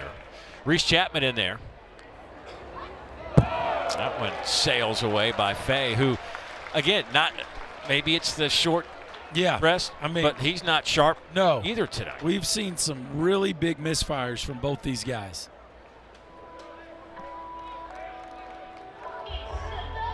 So Blake Grimmer will now stroll to the plate, and we're just in the bottom of the third. I know, and if you're Rob Vaughn, you're over there scribbling down notes. Like, you're just like, come on, man, you're our guy. We just put up a 3 spot to take the lead back, and the last thing we need is a leadoff walk in front of the other team's hottest hitter. Well, I guess second. Yeah, I was about to say. Yeah, the team's hottest hitter is 7 for his last 7 with 2 home runs tonight. Blake Grimmer singled and picked up his 26th RBI of the year in his first at-bat. Fouls this one back. It's 0-2. Again, no shift. Well, there it goes with 2 strikes. Now they are going to shift Grimmer, Dave. Now, last time he was up, with a runner in scoring position, so that might have factored in. But now they are going to populate the right side of the infield. Foul back. We'll do it again. I mean, Fay's pitch count is up there, too. Pitch number 60 is on the way. Yeah, but we're going to see, Appenzeller can give them length. It'll be interesting to see where Bama goes next. But we're going to see some bullpen arms tonight for sure.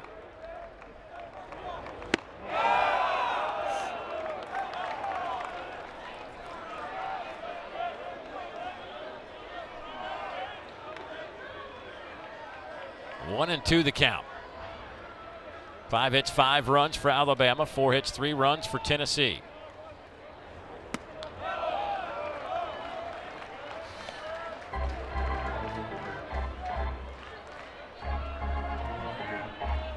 Vols 8-10 in conference play.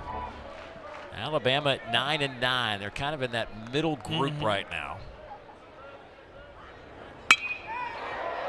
Out to left center. Fowler on the run. He'll make the catch. And that'll be the first out.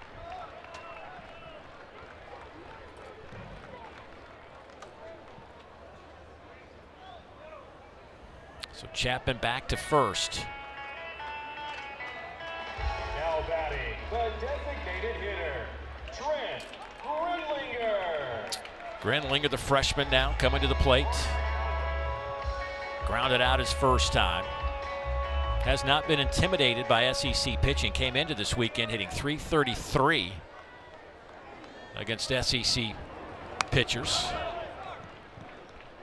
I just, we talked about his first time up. There's just a professionalism by the way he operates and can just can put an at bat together. He's ready to hit early, but he's not in a panic. Feels like he's got a very good feel for the strike zone, uses the backside of the field. I think there's some more power there, and we've seen that as he's gotten more and more comfortable. Just feels like this dude's going to do a lot of damage as his career unfolds. There's a strike. Originally was going to suit up with Mississippi State, but then they had the coaching change, and he decided to reconsider things, and he wound up here at Tennessee. Talk about getting a gift. He was considered one of the premier players in the entire country. Top 30 overall prospect. Here's a chopper to third. Torres, he'll have to go to first. That'll be out number 2. But when you get one of those that land in your lap late. Well, and his brother is a projected top 20 pick in next year's draft, who's committed to Tennessee as well. So they're going to have the work cut out to keep him in the class, but that would be kind of cool to play with your brother here on Rocky Top.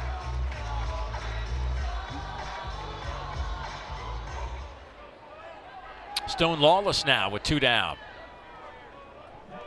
Chapman down at second base now.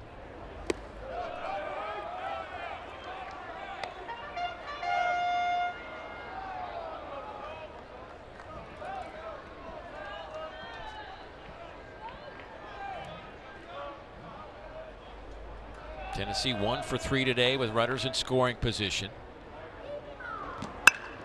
Sharply hit right to Torres off his chest. Calmly picks it up and throws a strike to first, and that'll get Tyler Fay and the Alabama Crimson Tide club off the diamond, grabbing some bats. They lead by 2 after 3.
You're watching the SEC on ESPN2.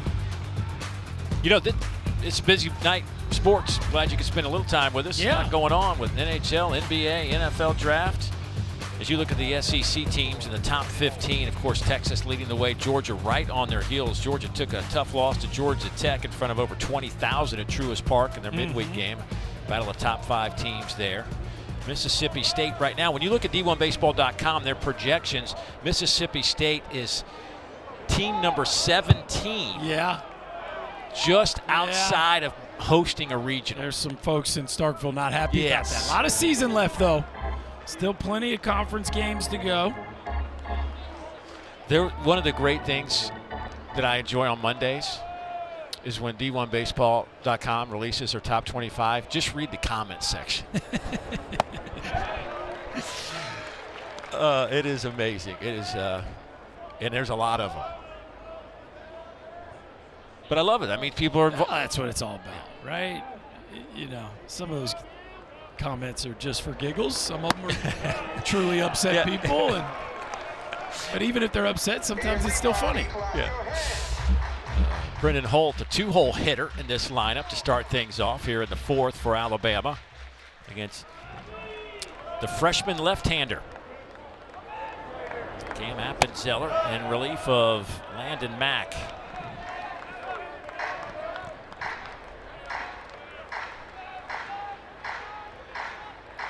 Brendan Holt's been hit at the back of the lineup, but as Rob Vaughn filled out his lineup card today, changed, I mean, basically the whole lineup. I mean, it was a unique look to the lineup today with Justin LeBron, their star shortstop, hitting leadoff for the first time all year, and you move Holt from the back end up to the 2 spot. So far, so good. 5 runs and 3 ABs.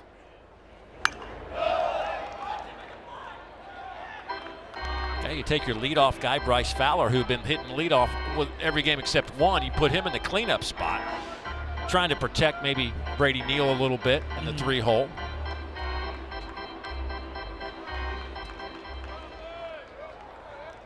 There is Justin LeBron, always smiling. You can tell how much he loves the game. Yeah, it's been a, you know, you were talking about the draft year stuff. Yeah. You know, it's there's a lot of expectations. The social media piece is so much different in today's era than it ever was prior to, and there's so many different ways that kids can be affected now by the expectations of being a potential first rounder. But through it all, LeBron, as you said, has kept his joy for playing.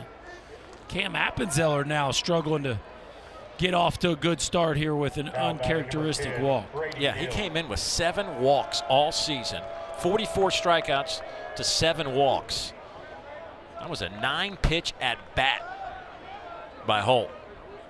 Gave Brady Neal a lot of opportunity to see what Appenzeller had in store.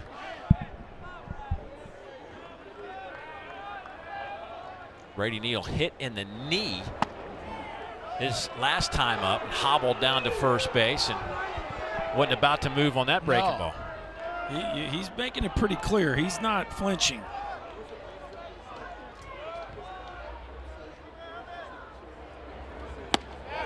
That one's in there for a strike. Again, if you don't know Brady's story, he's an elite level catcher. I mean, he was the top 1 or 2 catchers coming out of high school. Offered a lot of money to go pro, turned it all down. But on this Alabama team, he's best suited in right field. John Lim is a catcher that they feel can handle it. They had some outfield issues. They needed to get them both in the lineup. Yeah. And so Brady's like, yeah, I'll go play right field. And it's done a nice job. Foul tips that one. Oh, it's a tough matchup, this lefty on lefty with a lanky Appenzeller on the bump. Scratch golfer, by the way. Hey, now. He hadn't played with us, clearly. We talked him out of it. Yeah, right. I actually had a chance to ask him about it. He said, well, if I'm being honest, it's more like a +2. I was like, okay. I thought he was going to say, I'm more like a 6, but I shot par a couple of times. I was like, wait, what? Yeah, you just don't throw that around. You don't throw +2 around. No. You very well golf your ball. Well, maybe he can't play with us then. Yeah, that's right. One thing I know is you're going to be asking for a lot of shots because that's your game. That's what I do, because there is a world-recognized handicap system. Get on board. Here's the 2-2. It'll wait a moment as Holt is over at first base.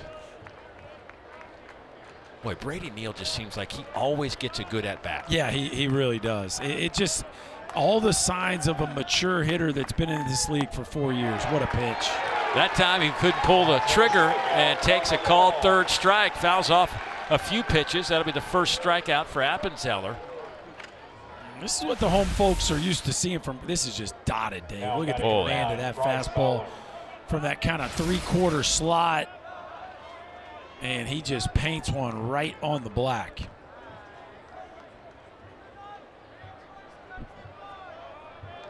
So now Bryce Fowler, Crimson Tide center fielder.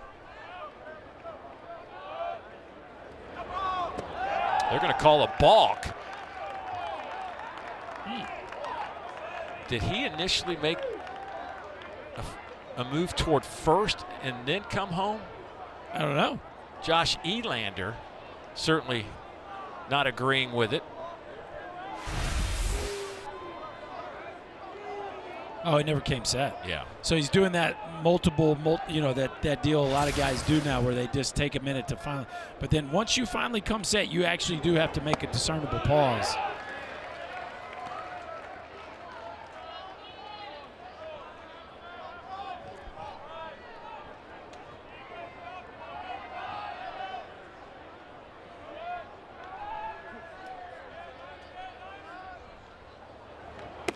That one's off the plate.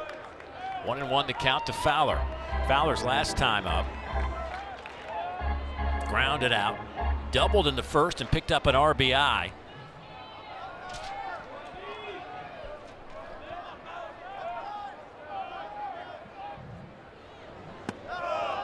Moved out to center field this year after playing right field for the Crimson Tide last year.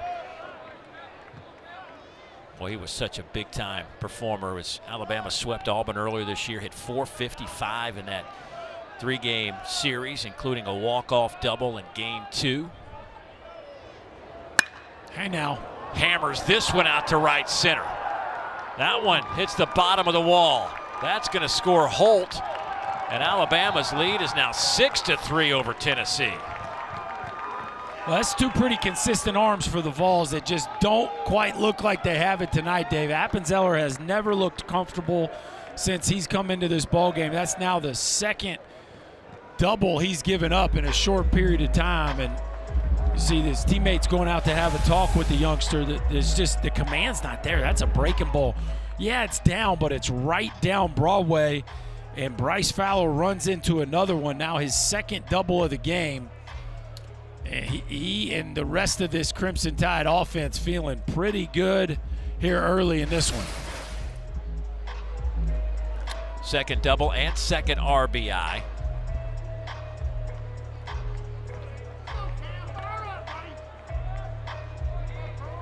This is like the two guys that have had the ball for Tennessee, like these are two of their 5 best dudes. And Bama has 6 runs here, and you know, there's just one out in the 4th. There's not a ton of answers here left for Josh Elander. Like, these guys have to get it done. And again, Cam Appenzeller just doesn't look comfortable. I mean, this guy was just nails for his first 4 outings in SEC play. And now this is 2 weeks in a row where it just hasn't been great. Hines, who singled his last time up and scored, back to the plate, the freshman from Tuscaloosa.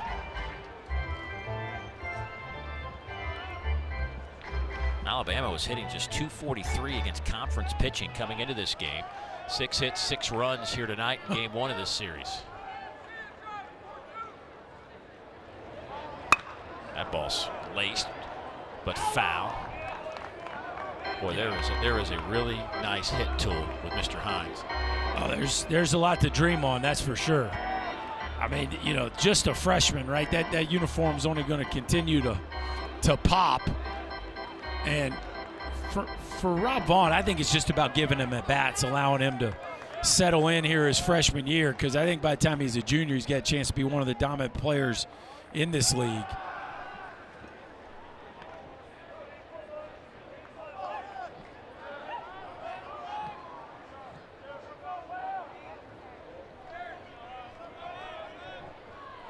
His first career home for the Tide back at the end of February against Oregon State. Sharply hit to third. Oh boy. Nice pick by Levi Clark over at first base. Henry Ford's throw was an awkward hop, but a good scoop over there by Clark. That'll be out number 2. He's done a nice job over there. The Tennessee defense in general has done a nice job this year. One of the better fielding clubs in the Southeastern Conference, but Levi Clark bailed his third baseman out right there. That one couldn't end up being a run if it gets by him. Look, full extension stretch. Keep your nose down over the baseball. Watch him keep his nose down right here. Keep your nose down, stay over the baseball. Save your third baseman an error and maybe your team a run. Got to get John Lim out.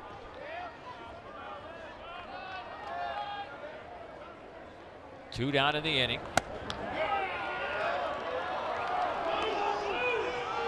Fowler's over there at third base.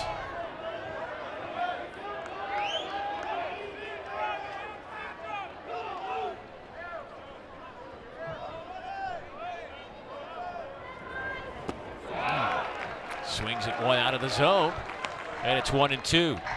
Well, that's a good sign for Appenzeller. You know, one of his most effective pitches against lefties is that slider, and when you're getting some chase, it gives you a little more confidence to spin it back in there this next time.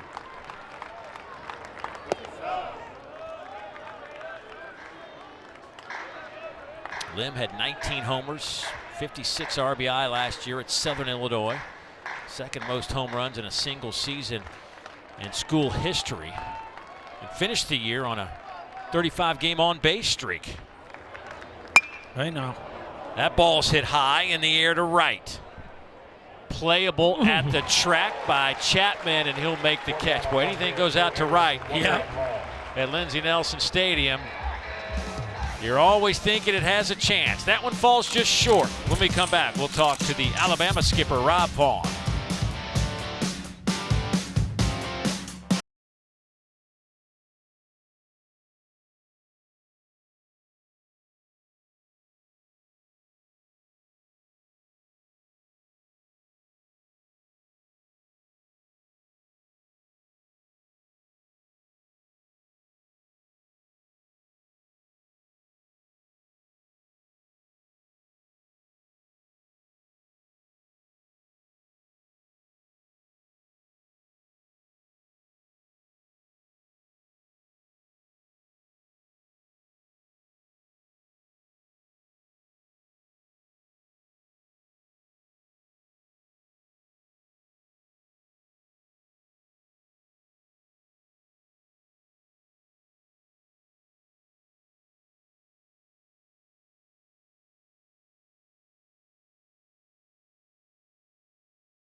Alabama and Tennessee from Knoxville, and Crimson Tide got off to a quick start, led 1-0. Lost that lead, but they have responded. The Bats are cooking here at Lindsey Nelson Stadium. 6 hits, 6 runs. They lead 6-3 as the balls are finding the barrel. And joining us is their skipper, Rob Vaughn. Thanks for joining us. We'll talk about the hitting for a minute, but I think a lot of Alabama fans and folks probably a little curious what's happened. You had a couple of awkward injuries. Kind of take us through those so far. Yeah, man. I mean, Lukey popped up to first base, and I kind of looked over to see J.O. getting ready to go out, and he's laying on the ground. I never saw it happen. I went and talked to him. He was literally stretching. He didn't even take a swing. He was stretching and kind of did a little groin stretch, and I guess just felt something up in his upper hamstring. So, man, I've never seen anything quite like that. When you look over there and your kid's laying on the ground in the batter's box or in the on-deck circle. But so being evaluated, he'll be out for today, obviously, but we'll see where he's at. And then Lukey obviously, takes 95 off the head, and so just concussion protocol right now. He's not diagnosed with a concussion. Derek may have one now. Yeah, so just one of those things is kind of the way the rules work. We can sub him in, and if he's cleared, he can come back in the game. But we don't mess around. I think college baseball does a great job with this. We don't mess around with concussion. So there's a doctor here that's going to have to sign off on him coming back in the game. So he feels okay, but we're going to get him down to the bullpen here soon and just get him moving around and see how he responds. If he has any symptoms after that, we'll obviously have to put him kind of in concussion protocol. But right now, still being evaluated. Rob, you guys, it's been a tough stretch, right? 7 runs in your last 4 games, and obviously Tuesday night didn't leave a great taste in your mouth. Like, what was the message to the crew coming into tonight? And then clearly, whatever it was, we might need to bottle that up and run it back, right? 6 runs here early in the ball game. Man, it's funny. You get off to a decent little start, and it's, man, what'd you tell them? What did you change? And just kind of stay the course. This is a very, it's a grind of a league, man, and there's the arms at Texas will put about anybody in a little bit of a funk right there. And so just tough weekend last weekend, getting on the board. Tough weekend against Arkansas. Obviously a bad game against a really good UAB team on Tuesday. But it's one of those things, man. Can you be tough enough to keep showing up? Can you be tough enough to just show up and expect success the next day? And like I said, we had a good day of practice yesterday. I liked our work. It was not a get to know the field day. It was a little bit more of a, hey, let's go work on what we need to do. And we just haven't been through the baseball at all really the last week or so. And, man, just been very pitchable. And that was a real focus yesterday. And unfortunately here at Lindsey Nelson, I don't think you want to be through the baseball. I think you want to be in the corners a little bit more. We keep hitting balls to the big part and it ain't going. But it's been a good start. But, man, I know what this team's all about. I know what a Josh Elander offense looks like. So, man, there's a heck of a long way to go in this game right now. But happy with the start. Last thing, we'll let you go. And Tyler Fay, his pitch count up to 73 now. He seems like he's gotten a little bit more comfortable, a little erratic early on. Yeah, just a little bit. You're on the road. You're in a big venue against a really good team, and just up a little bit, Yeah. Just up, and it's what we talked about, in the production meeting. I thought it was just up a little bit. Sorry, hang on just a second. Yeah. I can't get anything from Lim here. But you saw, like, he's been down a little bit more in the strike zone as of late. The secondary stuff's just been real pushy with the changeup, and when the changeup's good, he's really throwing his hands on top, and it's coming down out of hand. Right now it's kind of pushy, and they've taken some good swings on it, and we got freaking Garrett Wright looming, who's just see if he can walk the dog to center here in a minute. But yeah, just been up a little bit with that stuff. When he's down, man, the stuff's really good. And as you can see right now, it's still up a little bit. We got to get him back down in the zone to finish his outing. All right, buddy. Always enjoy the time, Rob. Thank you very much, Thanks, bud. Rob. Yep, thank you all. Roll Tide. Yeah, that's what he talked about. He said if he's thigh and higher, it gets hit. And he's been that way. Levi Clark takes a big cut at it, fouls it back. Levi, the 9-hole hitter, and he mentioned Garrett Wright, who's on deck, who has started this game with back-to-back home runs in his first 2 ABs. Certainly don't want to face him with 2 on. And that's what the situation's probably going to be for Tyler Fay. Runners at the corners. Levi Clark with a smash out to left center. And this is what Garrett Wright has done so far tonight. Yeah, Tennessee fans excited to see him up with a couple people on, because so far it's been solo homer to left, solo homer to right. And a young man who came into the ballgame with just 3 home runs on the year has almost doubled that total, now 5 on the season. He is 7 for his last 7. And he came in to 2 games ago, he's hitting .324, Dave. And he now currently sits at .366. It's a nice little 40-point heater. Yeah, that works. That'll make your numbers get right in a heartbeat. 2 for 2, 2 RBIs in this one. He now has 5 home runs on the year, and a meeting on the mound to discuss just how to handle this guy. And you got Henry Ford behind him, who leads the team with 12 homers. So, yeah, you want to be careful, but you certainly don't want to load him up. Oh, yeah, you got to stick with your plan and make pitches. So here we go with Garrett Wright. Can he keep the streak going? Out straight back. Love it. Don't be afraid to get hot. Don't talk yourself into thinking they're scared of you. Stay ready. And boy, he just missed that one.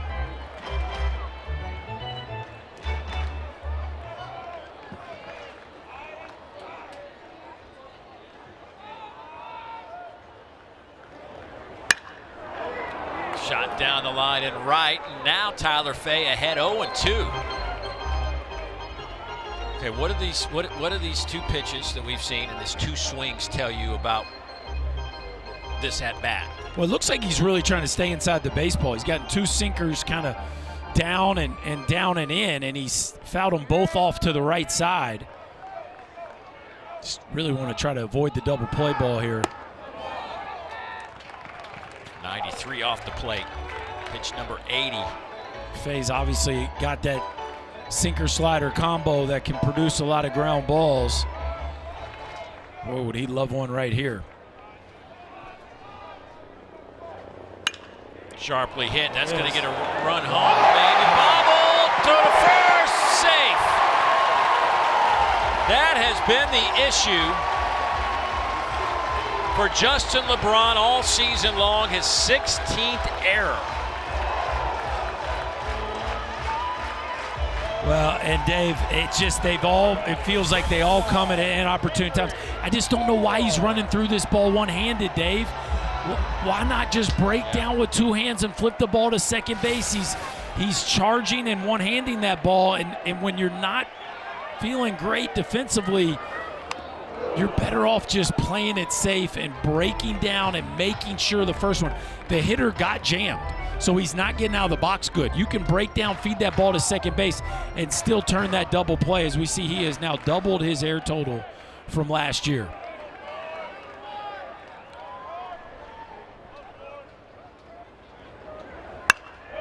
Fouled out of play, and it really is remarkable because you see the highlight reel stuff that he does, but the majority of the errors are the ones that are kind of like just right there. Yeah, I mean that ball is a jam job routine.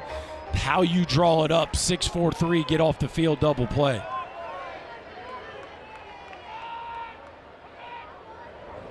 Now think about it. He kicked it, and he still almost threw him out at first, right? So that tells you if he catches it clean and throws it to second base, you probably turn 2 without having to feel like you've got to be so aggressive and run through that thing one-handed. I just think some of that is a little bit of technique.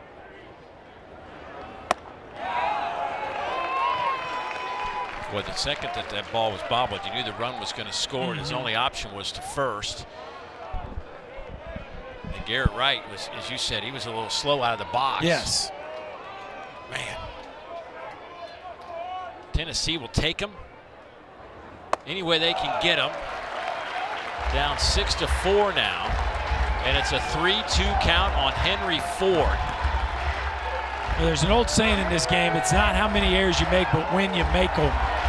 And that error right there has put his team in a tough spot. Now he's looking for his pitcher to bail him out as this crowd's trying to will the offense to a big inning right here.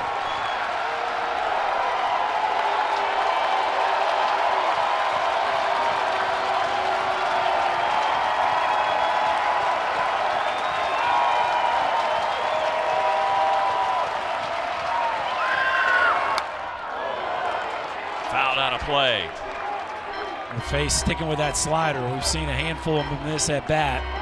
That one right there didn't have much horizontal to it. Henry Ford just barely swung underneath that one.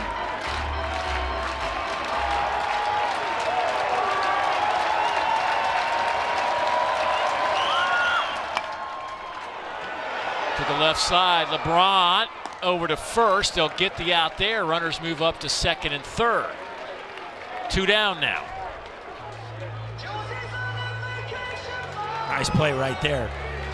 You can't play that position scared because the next ball's coming right after it, and LeBron runs through it. Kind of an awkward positioning here to where he's got to cover the space between him and the second baseman Holt. He does a nice job fielding that one on the run, and that one your only play was to run through it and one-handed.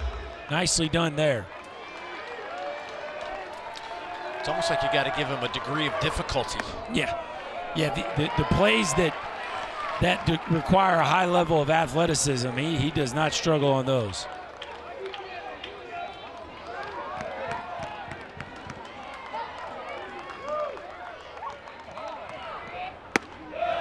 Maurice Chapman looks at a strike. Pretty pitch, little backdoor breaking ball.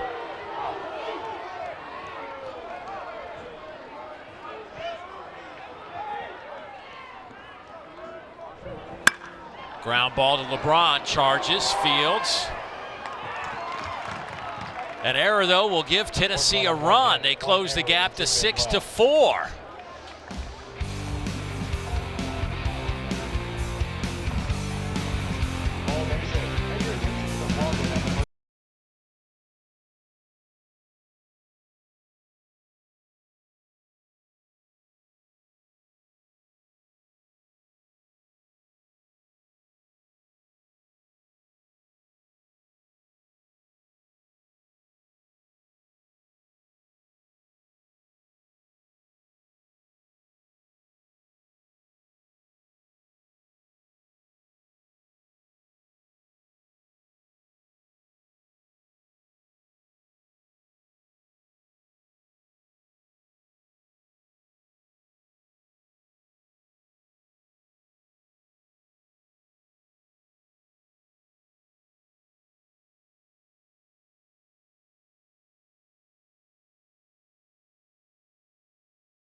D1Baseball.com, their latest projections for national seeds. Of course, the top 8 national seeds would also have the opportunity to host a super regional if they can get through the regional. But you see UCLA has been clinging to that #1 spot all season long.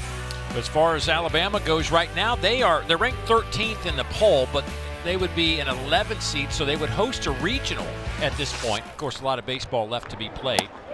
Florida up there as a number 8 national seed, but they have a tough time moving up the rankings at D1Baseball.com.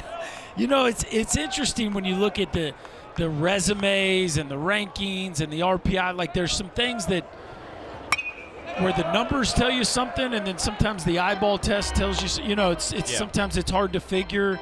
And I would say Bama and Florida feel like at the top of that list of, like, there's stretches of their season where you feel like, man, is that team even a tournament team? And then there's stretches of the season where you're like, are they one of the best teams in the country? Right, like, you know, that's an Omaha team. Yeah, right. And so it's going to be interesting to see, how both of these teams finish here down the stretch, because the highlights of their resume are certainly both in the hosting conversation. Torres slaps this one toward the line and right, and that is caught there by Chapman. You know, one thing to talk about certainly is the ACC can't be lost in this. When you start thinking about North Carolina and Georgia Tech, among the Boston College has kind of moved up the food chain as well. I mean, the ACC, the top half of that ACC is a really good league too. There was it a couple years ago when the ACC and SEC just they split it. Yeah, it was 4-4. It'll be interesting. You know, I think you have to give North Carolina all the credit in the world for winning that series last weekend. I'd still probably say I'm a little more bullish on Georgia Tech's postseason chances than North Carolina's, but they won that series and they handled them pretty easily in the first 2 games, so you got to give the Tar Heels a ton of credit. It's still an offense that feels, like things are going to be a little tight in the postseason, so that always scares you, whereas you just feel like whoever Georgia Tech gets, they have a chance to just totally bulldoze and run away from. After that, Dave, I'm not really sure where the ACC stacks up. Boston College has been fantastic at 14-7. Florida State's figured out a way to continue to win without Miles Bailey. Virginia was really good early, and they haven't quite been as good late. There's a base hit from Andrew Purdy. I mean, you got Wake Forest who's climbing up the ladder too. They're projected as a 2 seed right now. Yeah, and they're a talented team, no question about it. I mean, the ACC certainly has depth. I tell you, that Florida State team with Miles Bailey really had my attention. It's just a really a bummer for the sport to lose a guy to an injury like that. Guy was number 2 in the country in OPS when he got hurt. He was going to hit 25 home runs and was one of the most exciting hitters in the country. Here is Peyton Steele. Purdy came in for Luke Vaughn, who was hit by the pitch in the helmet and had to leave the game. Peyton Steele came in for Osterhaus, who injured himself stretching in the on-deck circle before his first at-bat. Yeah, and we were hoping it was a cramp. It kind of gave you the look of a cramp, but based on what Rob Vaughn said, it didn't sound like that's what they think it is. So that is really unfortunate and just very odd. And you feel for the kid for sure.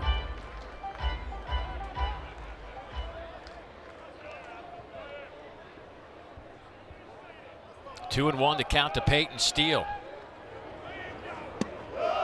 He doubled his last time up,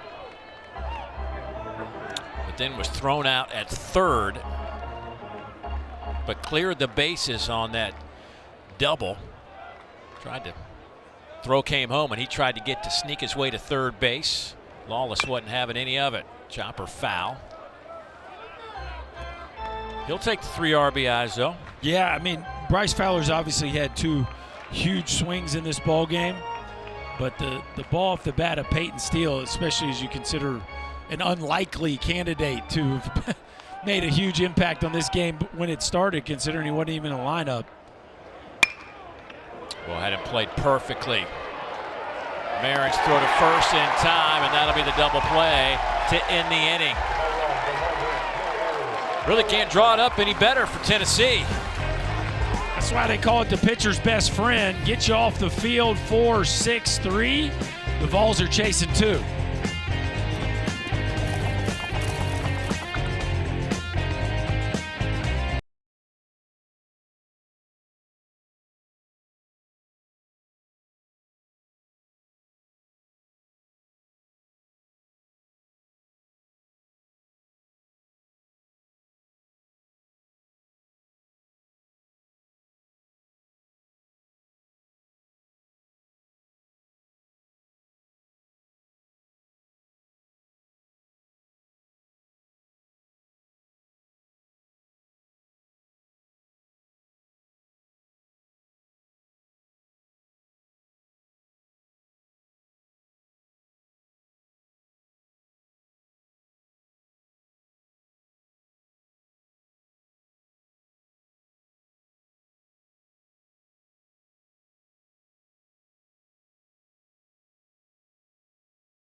Alabama leading Tennessee 6-4, game 1 of this series. Dave Neal alongside Chris Burke. Glad you could join us on this busy sports night around the country. You look at our game summary, Garrett Wright, 2 home runs for Tennessee tonight. Had his streak of 7 for 7 end as he reached on an error his last time up by Justin LeBron. The Alabama shortstop. 7 hits for the Crimson Tide, 5 hits, 4 runs for Tennessee. Blake Grimmer will lead things off. Well, as many balls as Blake Grimmer has pulled here lately, it's interesting how they are just attacking him on the inner third of the plate.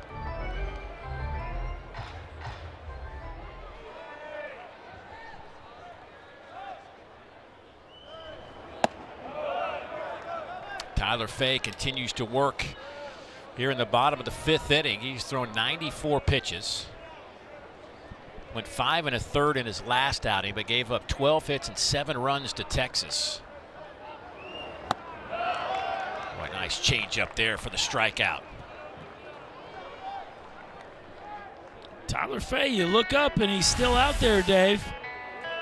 Just kind of hanging around. That's that kind of push changeup that Rob was talking about, where he does get out in front of it a little bit, but that one starts over the plate with some real arm side run, and Grimmer unable to lay off of that one, and Tyler Fay just figuring out a way to get his team deep into the ball game.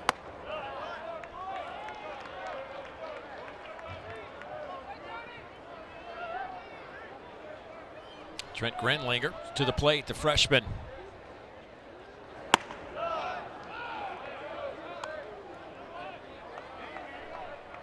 Boy, it just seems like Fay has weathered the storm. I know he's up to 97 pitches, but he feels like they're not going to let him go much more. But, I mean, it feels like he's now in like a little bit of a comfort zone. It definitely does. Yeah, I think you got to give him a bunch of credit for the way he's hung in there.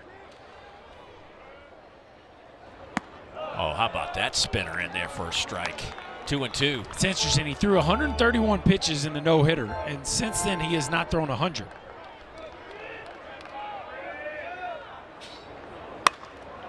Now what a slap to the right side.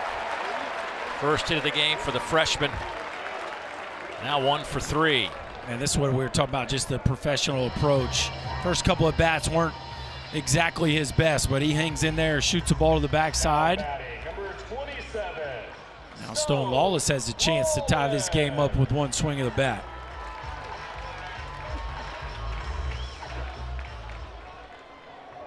I mean, it was a shaky first couple of innings for Tyler Fay.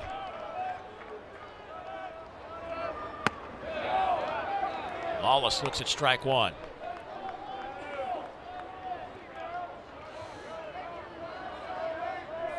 Stone hitting 6th in this lineup. He has walked and grounded out. Fouled off the netting.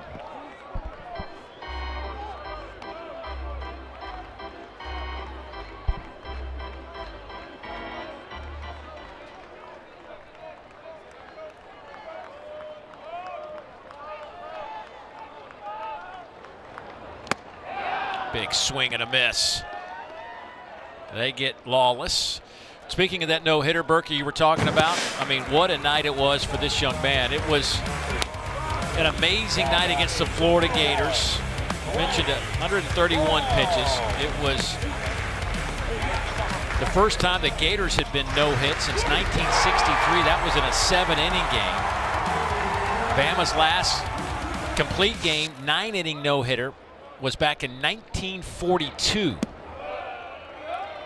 You just see from the highlights how sharp that breaking ball was. Fastball had some carry to it that night. By the way, you know, he had the no-hitter there, but he retired in his previous start before that no-hitter. He had retired the last 9 of that game and then rolls in and throws a 9-inning no-hitter. And the story was amazing because he grew up a Florida fan. Like, that was his dream school. He's a former walk-on from Nebraska at Alabama, and wasn't even, when he got to Alabama, wasn't even on the roster really. Just first year he did not make the roster. Yeah. And then ends up throwing the school's first 9-inning complete game no-hitter since 1942.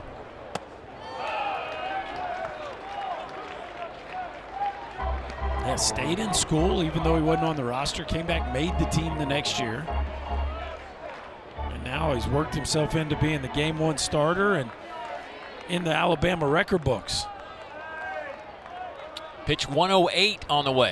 That ball is belted deep center. Fowler on the run to the track, and he'll make the catch and collide with the wall.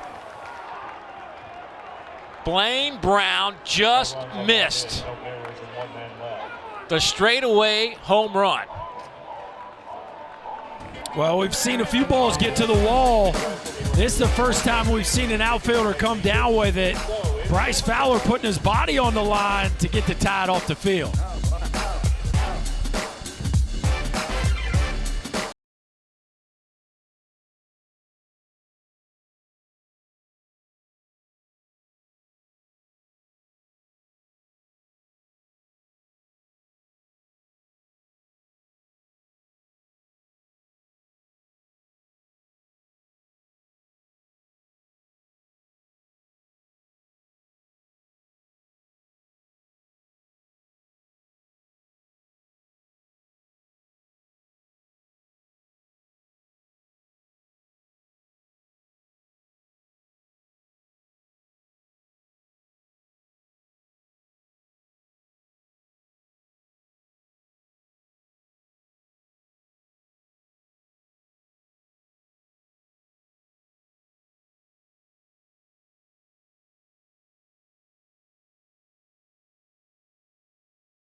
Great look down the right field line here at Lindsey Nelson Stadium, part of the magnificent renovations that happened over the last couple of years. And Alabama leading 6-4. Justin LeBron, the top of the lineup for Alabama to start things off here in the top of the 6th inning.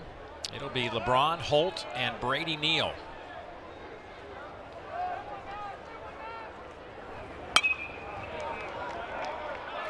Look, you've been around baseball basically your whole life.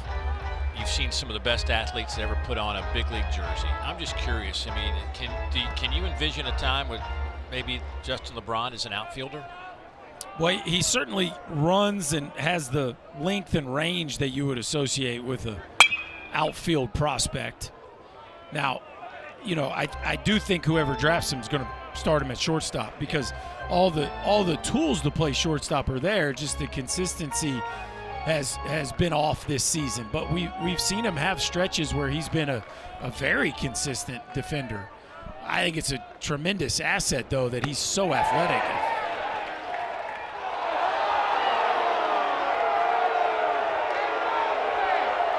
Boy, Josh Elander. Oh, that got hot quick. Josh Elander pops out of that dugout. Can't believe that they didn't ring him up. Jason Vincent over there at first base. I don't know if he was barking at Josh or somebody else in the dugout, but that got heated quick. Live, I thought he went, Dave. Pretty close. You know, there's one of the minor leagues, and I can't remember which league it is, that's actually using. See, oh, yeah. He's hearing it from the other end of the dugout. Now he's hearing it from a lot of folks wearing orange.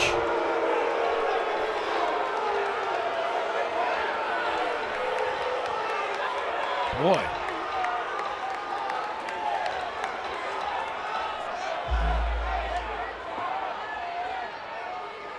But, you know, one of the minor leagues is using. Yeah, they're trying to review it. Yeah. Yep. Yeah, with all the technology we have, it feels like that one of all, it's such a subjective call. It feels like that. I would love for that to be a replay. Just take it out of it. You know, nobody likes when the home plate umpire does it because you feel like he doesn't have a great angle. First base umpire, it feels like it's 50-50. That one's down in the dirt and full now. But then the fans don't get to yell at him if they don't like the call. That's true. You know, takes half the fun out of it. Like, what would that guy be doing last 5 minutes if they didn't have that? And now LeBron walked. Oh, they called a strike. LeBron can't believe it. Justin LeBron turns around and says, "Are you serious?" And the crowd here says, "Yes, he was."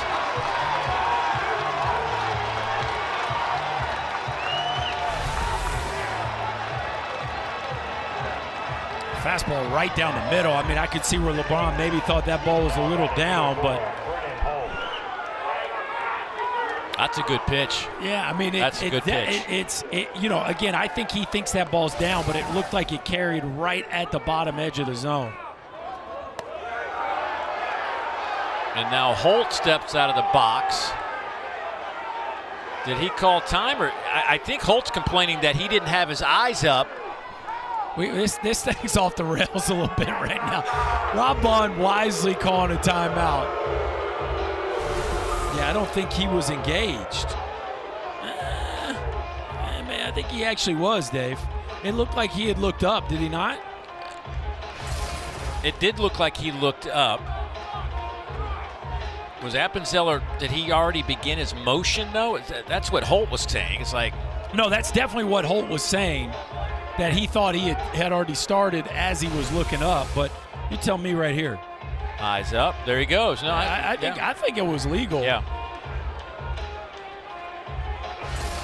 He didn't get time. It's a ball. Yeah, pitch counts. So here's the 1-0.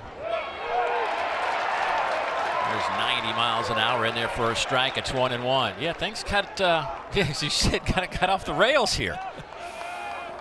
I applaud Rob Vaughn for calling it time. I think the whole game just needed a 30-second timeout. Fouled that one back, 1-2 the count.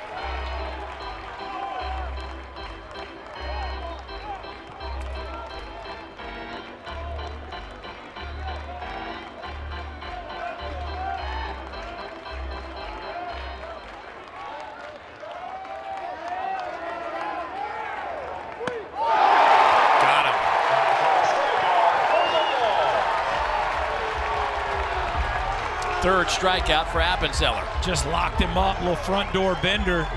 Don't know that this was by design. Look where Stone Lawless is, Dave.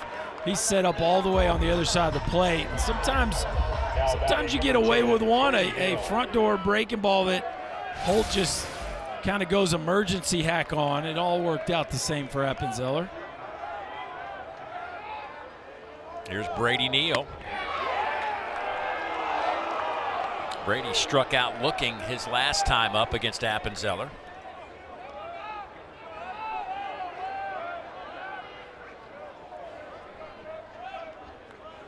Brady has walked, hit by a pitch, and struck out. All right, I mean, it may not be the third Saturday in October. It's the fourth Tuesday of April, but it's Alabama. Thursday? Yeah, fourth Thursday, whatever day it is. Yeah, that's right. Yeah, it is Bama and Tennessee. I mean, there should be some juices. Did I say Tuesday? You did. I did. I forgive you. They all run together.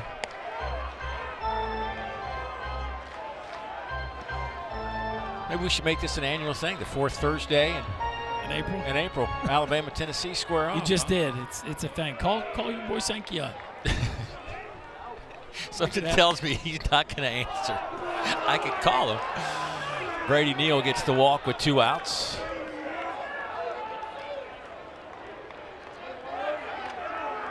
You didn't want to walk somebody to keep the inning alive for this man tonight. Bryce Fowler has been swinging an awfully loud bat. No homers, but he's hit a couple balls that almost got out of here. They'll put the shift on.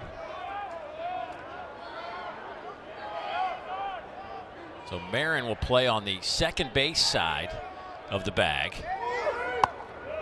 And they'll move the third baseman, Henry Ford, over to the shortstop spot.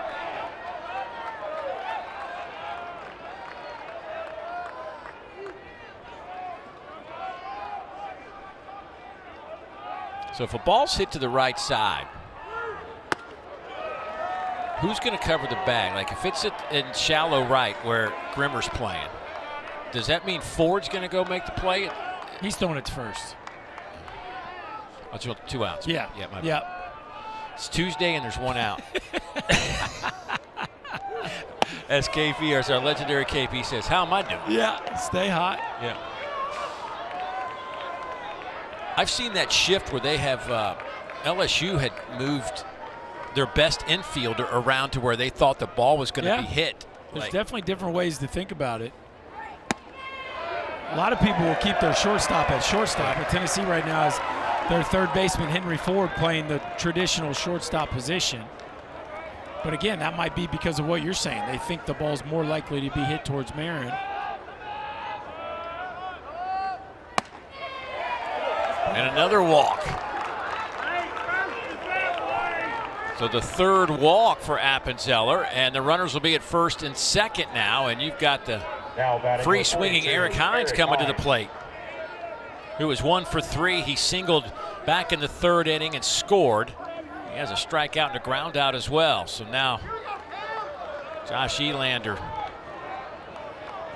wonder what's going through his mind at this moment. Appenzeller has come in and kind of bailed Tennessee out in terms of pitching. Landon Mack did not have a good start to this game. Appenzeller has now gone 3 1/3, 3 hits, 3 strikeouts, 3 walks.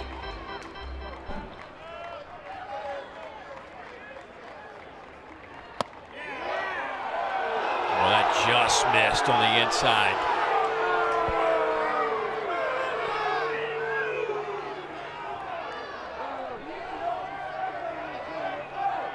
Home crowd not real pleased.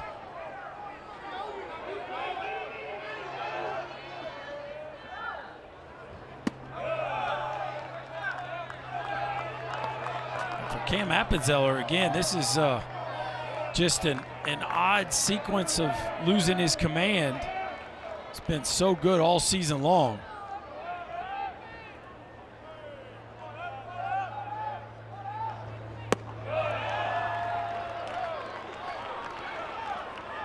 You just tell there's He's just kind of laboring out there right now, right? There's not a lot of energy. The comfort level looks low.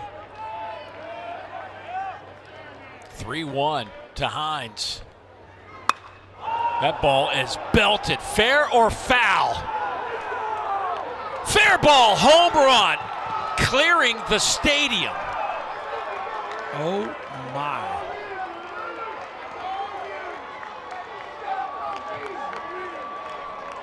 Berkey, I've done a lot of games here. That might be one of the longest home runs I have ever seen at Lindsey Nelson Stadium.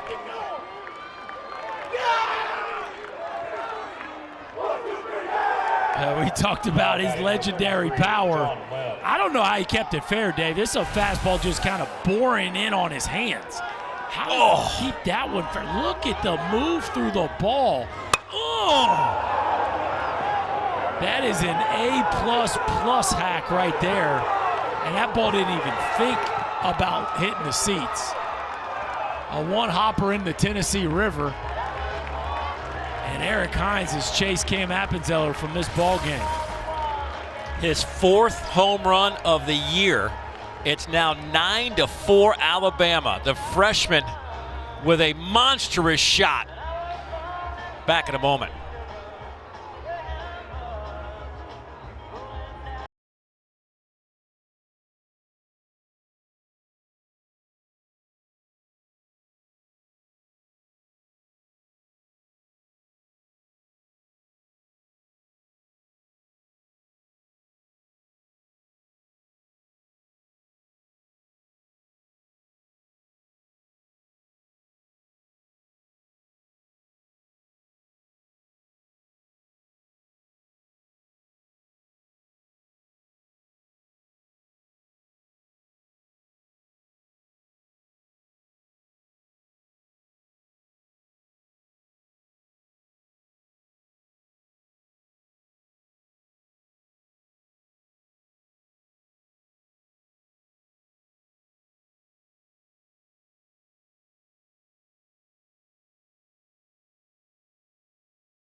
Eric Hines going to hit a lot of home runs for Alabama.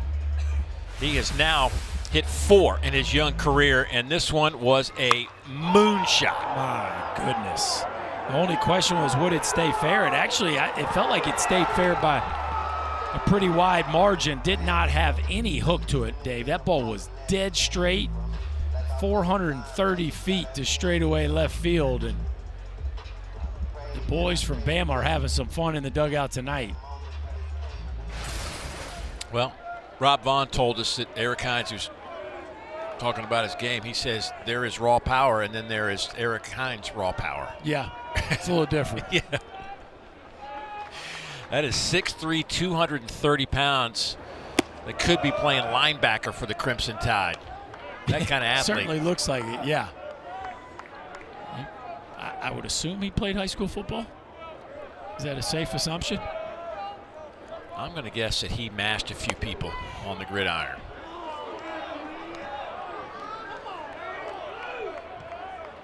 From right there in Tuscaloosa. Well, the new arm for the Volunteers, Braden Krenzel, the right-hander out of Dublin, Ohio, the sophomore. 6'3", 236. They need him to get going. When they drew up the blueprint of this team, it included Braden Krenzel pitching meaningful innings late in ball games, and he started the year off doing that and doing it well. And he has hit a tough patch, but you see why they need him to get back.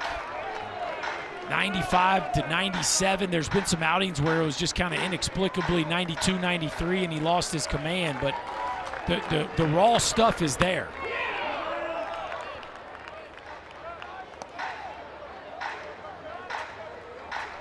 Another full count. Boy, Tennessee pitchers have been in this situation quite a bit tonight. John Lem 0 for 1 with a couple of those walks, and you can give him 3 walks tonight. And this has been a walk disaster. Yeah. For Tennessee. I mean, the inning started, if you remember, Dave, it started with 2 straight strikeouts. And since then, there's been 3 walks with a 3-run homer mixed in, and things have just fallen apart here for the Vols. That is now the 8th walk to Alabama tonight. Tennessee pitching has struck out 5 Alabama hitters.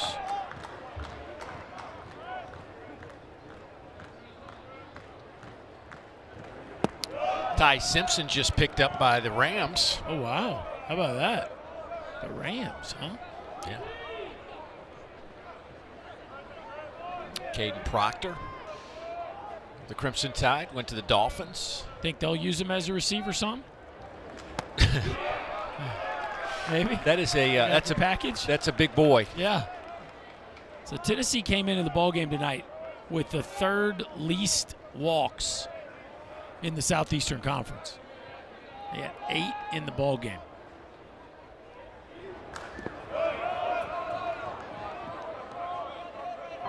And we've talked about Alabama's kind of hitting woes of late the last couple of weeks, just haven't found it. It's not necessarily about hits. Just get on base however you can.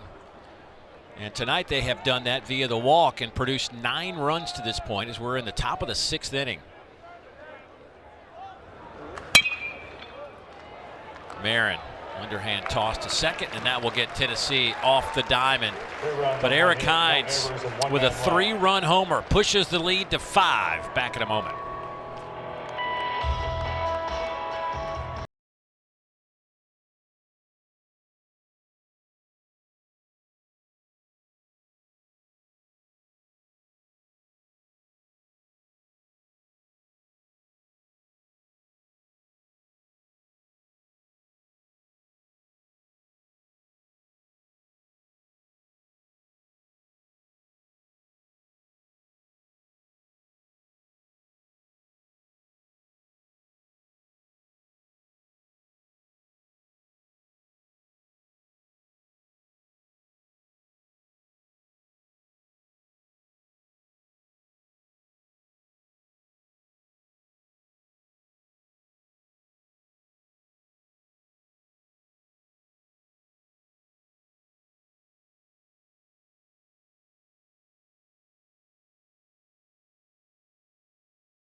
Well, like a lot of teams in the SEC, it's been a little bit of a roller coaster for Alabama as they got off to such a great start. They won 3 of their first 4 series. They swept Florida, swept Auburn, and then they were swept at home by Arkansas and then snuck out of Austin with at least a win.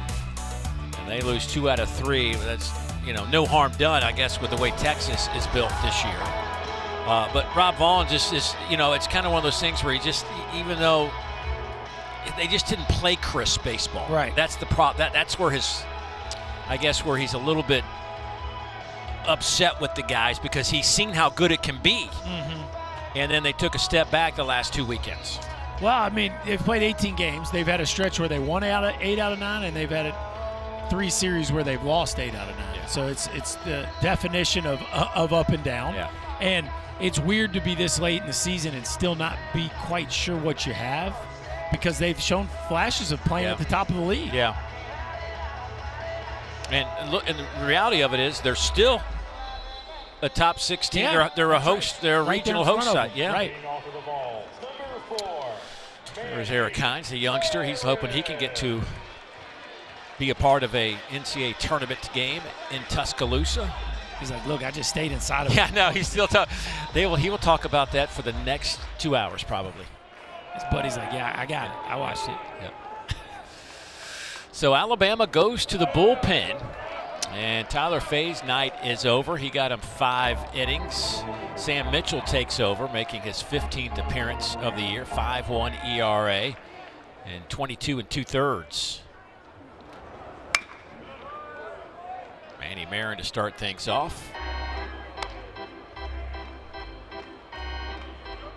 I thought Fay really battled because it wasn't his best stuff. I was impressed that he handled the first couple of innings when it just wasn't there for him. Yeah, and it kind of felt like you would expect both of those starters to have been able to figure out a way to settle in, but it turned out just Fay was able to right the ship and get his team through 5 innings. Now, it wasn't exactly a work of art, and Blaine Brown almost tied that game up with that ball to the center field wall, but got to give him a lot of credit for just grinding it out.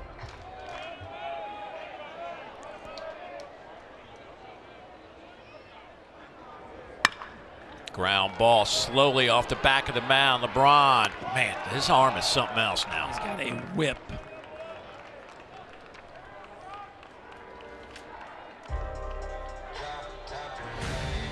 Well, these are our featured games on the SEC Network this weekend. A couple of game 2s of their 3-game series. Number 7 Texas A&M takes on number 21 Florida. You and I are heading down there after this one. Can't wait for that. It's going to be a heck of a series. And then that's at 5 o'clock Eastern. Then Vandy will host number 4 Texas at Hawkins Field in Nashville. If the Commodores are going to make a move, it needs to start this weekend if they can win a series against top 5 ranked Longhorns. Well, they got some momentum last weekend, winning a thriller of a series in Lexington. But you talk about an RPI jump. If you could figure out a way to beat Texas 2 out of 3, at that point they're going to, I would say if they could figure out a way to win this series, they'll be projected to be safely in because of the way that RPI would move. But right now they are on the outside looking in, according to D1Baseball.com projections. They're sniffing. I mean, they're right around. They're on that proverbial bubble. How about this? D1Baseball.com projections has LSU and Vandy out of the field of 64 right now. Who would have ever thought that those 2 teams at the same time would be in that predicament? No, that would be impossible to predict. 2 of the top 3 postseason streaks that are active right now in danger. Levi Clark draws a walk with 1 out. But Vandy at 70 in the RPI, Dave, and 8-10 in the league. If they somehow win that series, get to 11-12 with the series victory over Texas after winning Kentucky on the road, like you would have to put them in. And that's why playing in the SEC, it's scary because the bottom can fall out. Yeah. But you also always have those opportunities. Now Garrett Wright. I feel like this is a big moment for Tennessee right now. Runner on, 1 out. You got the top of the lineup and your hottest hitters coming to the plate.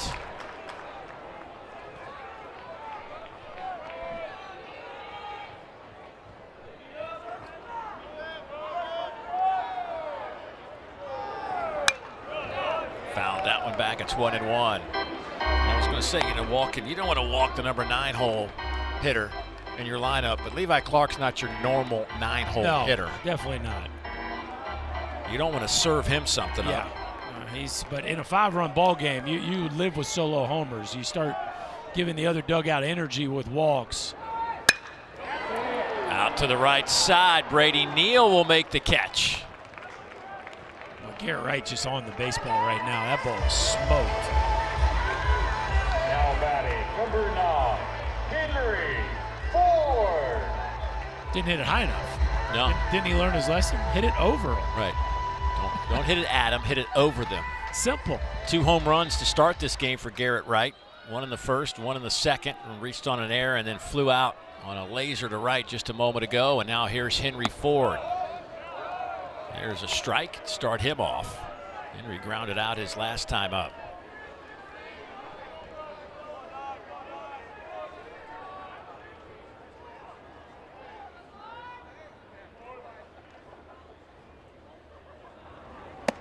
one's up and away. As Brady Neal's out there in right field, hadn't played a whole lot of outfield in his life. It's catcher by trade. You went from a big leagues as an infielder to taking fly ball. How long did it take you to ever feel comfortable? Did you ever feel comfortable? Yeah, no, it didn't take me long. I never. That ball's hit right on the butt. Fowler to the wall. Gone. Home run, Henry Ford, his 13th of the year, a 2-run shot.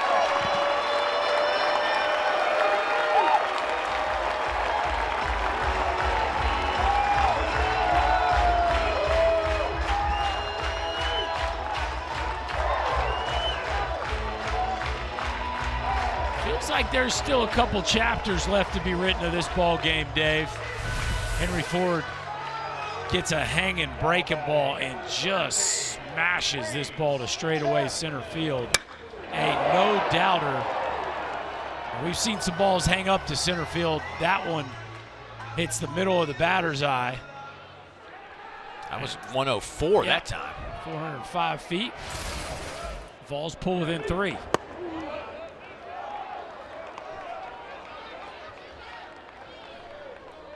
His 13th home run. Now has 41 runs batted in. Leads the team in those 2 departments.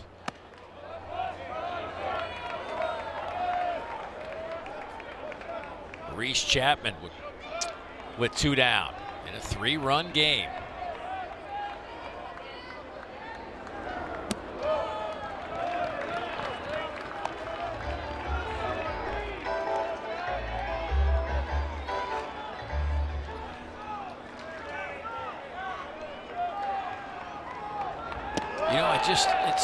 You watch this Tennessee team play, and it just feels like their at bats are they're starting. Yep. Here it comes, Definitely.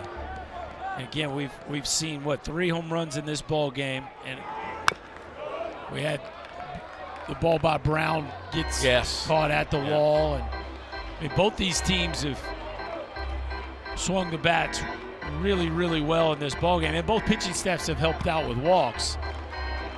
When you get that formula, you're destined for a double-digit game, probably on both sides. Of course, Bama's got it set up now with a lead. They can go to their best bullpen arms. Chopper over to first. And that'll get Alabama off the field. No errors and no one left. It is a 9-6 game. Back to Knoxville after this.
Exclusively on ESPN, 40-plus NCAA championships. Confetti rains.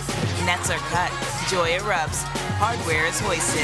History happens here on ESPN, home of NCAA championships.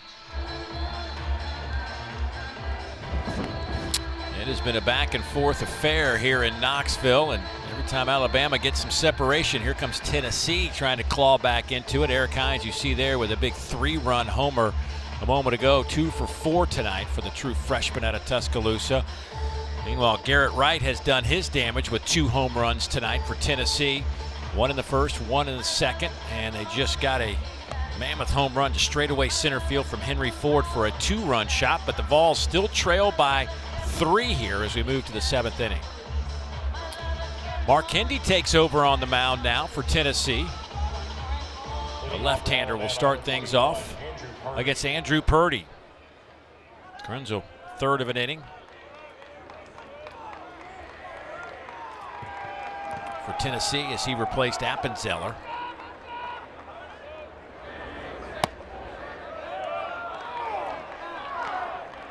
There is Hendy, 2-0 on the year. He's thrown 8 innings, struck out 6, walked 3.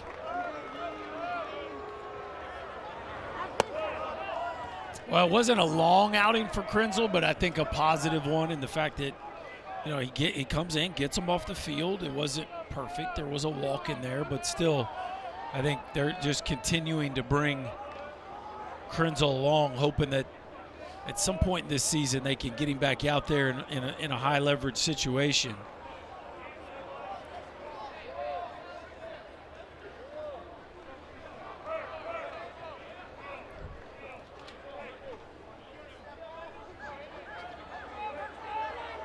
Purdy at 231 now. He's got 1 home run on the year. And he looks at a strike. It's 2-1.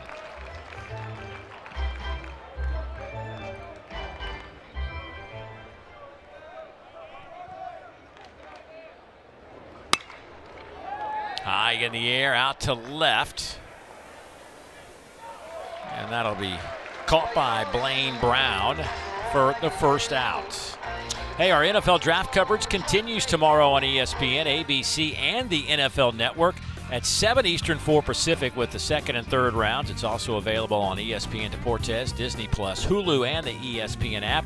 Or you can just listen to it on ESPN Radio. Whatever suits you, there is certainly an option. The Lions are on the clock. I know you're big into the Lions drafts. So I'm just catching up on it a bit.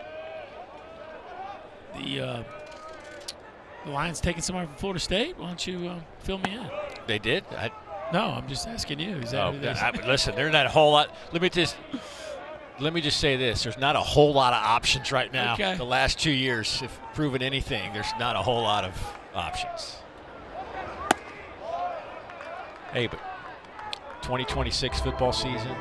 That's your year? Flipping the script down here in Tallahassee.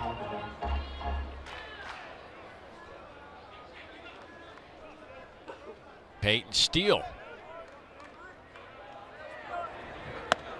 That one's off the plate. And he will head down to first base. Another walk. And now you get to Justin LeBron. That is the 10th walk, 9th walk issued by Tennessee pitching tonight against 5 strikeouts.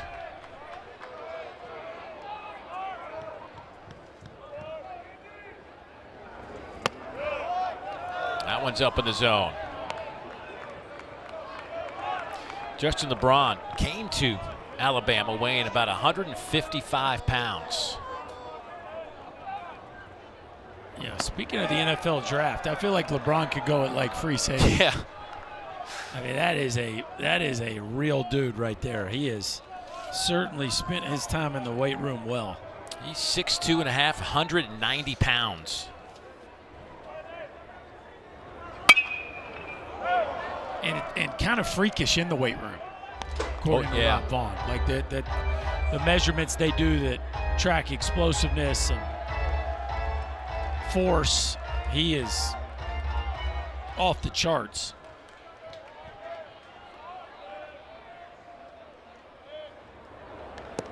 And that hits him right in the leg.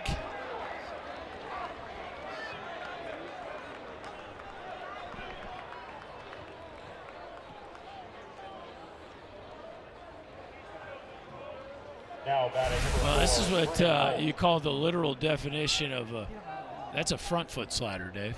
Not the old Yeah. back foot slider that we. It's a new pitch. Front foot slider doesn't work out real well.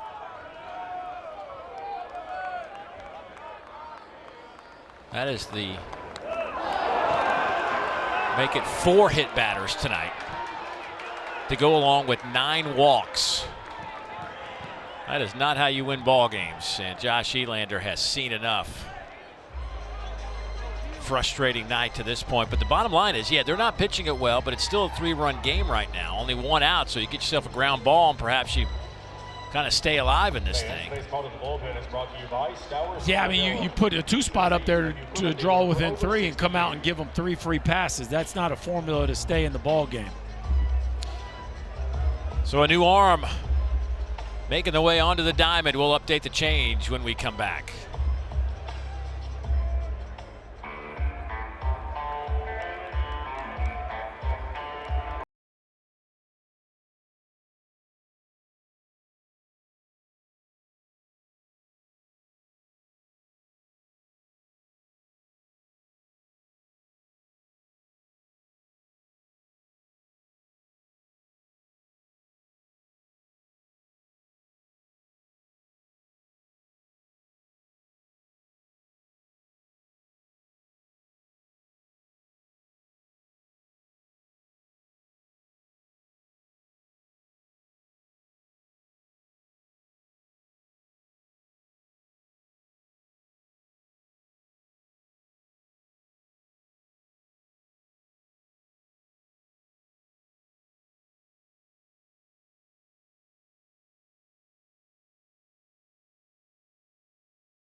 A strange night for Tennessee pitchers. I mean, this is not the norm. 9 walks, 4 hit batters. They haven't done a whole lot of that this year. No, I mean, again, coming into the weekend, they had the 3rd least walks in the league. And you would never know it by watching this ball game tonight. It has just been a scatterfest by the Tennessee pitching staff. And now we see Brady Frederick, who's coming in for the 21st time on the season. 31 strikeouts, just the 8 walks, and that low slot, hoping they can get a miss hit, maybe double play ball, and somehow wiggle out of this thing and keep this deficit right at 3. But it is a unique look from Frederick. Now batting number 10, Brady Neal. By the way, if you're wondering, Auburn has the fewest walks from a pitching staff. They're 98. Oh, gosh. You got to be kidding me. 3 straight hit batters and put another run on the board. Brady Neal's been hit twice tonight. Give him an RBI, and it's 10-6 Alabama. I don't know if I've ever seen. And Now batting correct me number if I'm 9, wrong. Bryce Fowler. Have they all been the first pitch? Maybe Last 2 maybe were. LeBron's was the second pitch.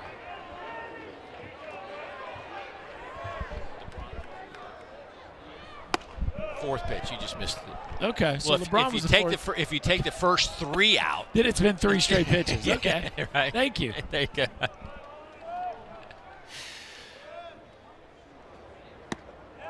There's a strike, 1-1.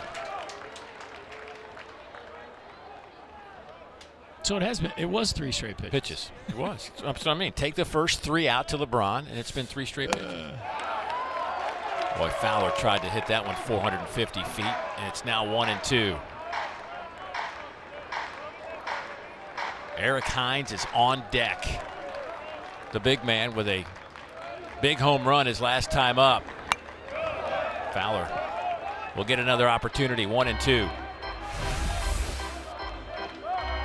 So here it is, the last 3 batters, Berkey. Well, it didn't work. Yeah. I was really looking forward to seeing that again. Because how many times you get to replay 3 in a row hit by pitches? Here we go. Okay. 1, 2. And these are, man, I mean, two different pitchers, obviously, different types of pitches. It's just, I don't know what you say, but anomaly. Yeah. Like, I mean, I guess you hang around this game long enough, you see just about everything. I was down in Gainesville over the weekend, Auburn, Florida series. Chase Fralick, their exceptional catcher for Auburn, had the elbow guard on, but he had it too high, and he got hit by a pitch right on the elbow. And after talked to him the next day, and he said it was operator error. Brady Neal just got hit right on the pad. You can see that. Yeah, that's right. But Fralick, I mean, he had to leave the game. Came out, obviously had the pad on correctly the next day. Well, Bryce Fowler got a chance to blow this one wide open. Already 2 RBI doubles in the ball game. He runs into another one right here, and this thing get out of hand.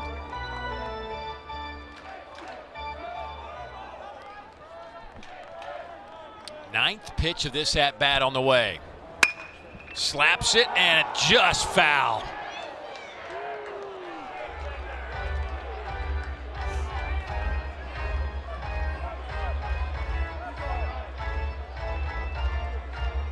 Anthony Papio over there in the third base box. Yeah, he was hunting it. Yeah.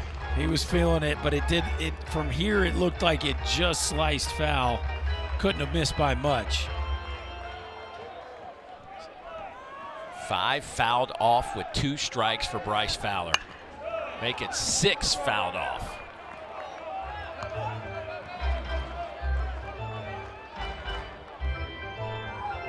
Ten pitch at bat.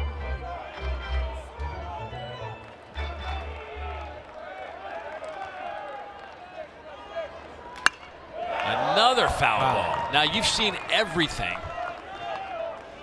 that Frederick has to offer here. See who's going to blink first.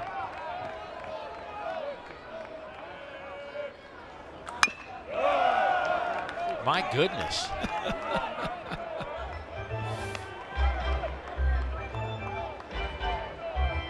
A lot of ball game left, Dave. Settle in. So you went Kentucky, Louisville. You went over 4 hours Yep. on Tuesday night. Yep. Boy, what an at-bat by Fowler. Going to go down as just a walk, but I think it's a little more than that as he picks up an RBI. Make it 11-6. That's some kind of at-bat to hang in there. 14 pitch at-bat. How many foul balls did he have? 8 fouled off? Yeah, finally just hung in there and drove in a run with a walk, and now the ball's going back to the bullpen.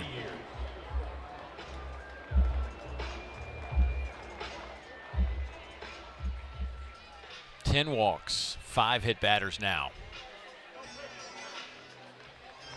We'll step aside, come back to Knoxville right after this.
Here's our Week 5 UFL matchup. Saturday night, we have the St. Louis Battlehawks and Orlando Storm at 7 Eastern on ESPN. And Sunday afternoon, our ABC doubleheader is Columbus Aviators, Houston Gamblers at noon Eastern. Then Louisville Kings, Dallas Renegades, 3 Eastern, 2 Central.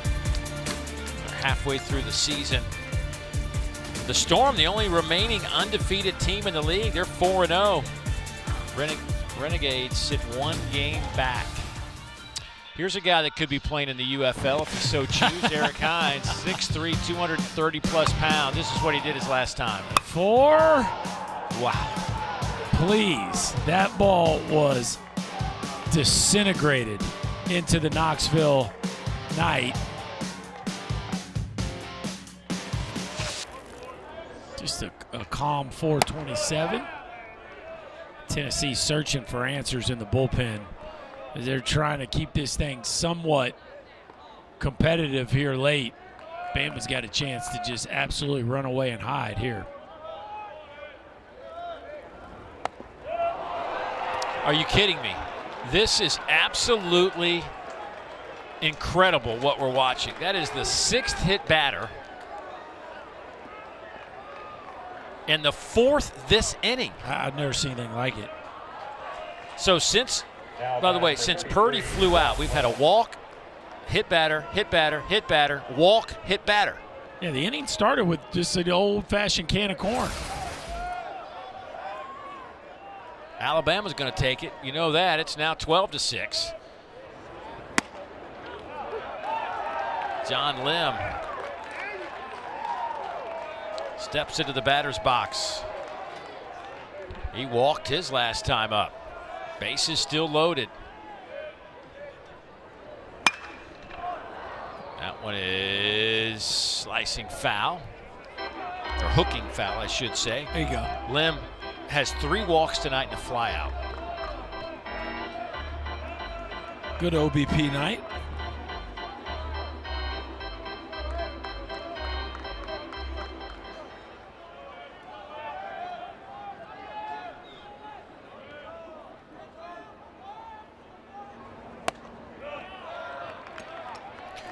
I mean, if you're a defensive player, like you're on the field right now, it's got to be hard to focus. Very. Yeah, you got to do a lot of things to stay engaged because the ball will find you. 2-2.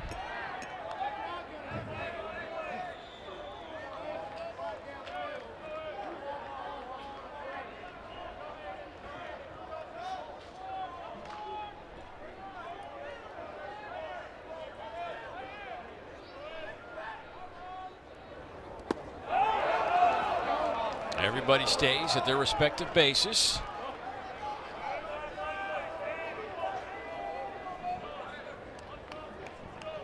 It's full now at 3-2. Stone Lawless has had his hands full back there, hasn't he? He's taking a lot off the chest protector.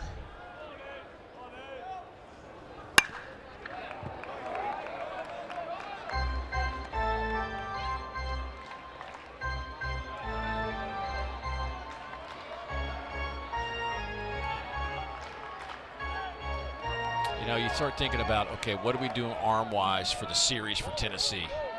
Appenzeller.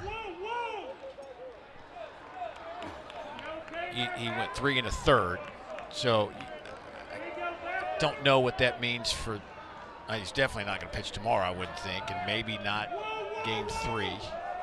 But of their big arms, best arms. Well, they have they got Coons and Coons and Arvidsson for tomorrow would be the plan. Yeah. Coons could get you 6 and maybe Arvidsson. And then you got Blanco, who can pitch you deep into the ball game. Veteran left-hander can pitch you deep in the ball game. And you still got Bo Rudy back there. But yeah, again, it's been pretty thin in the bullpen. At some point, somebody like a Krenzel or somebody's going to have to give you something they haven't given you recently.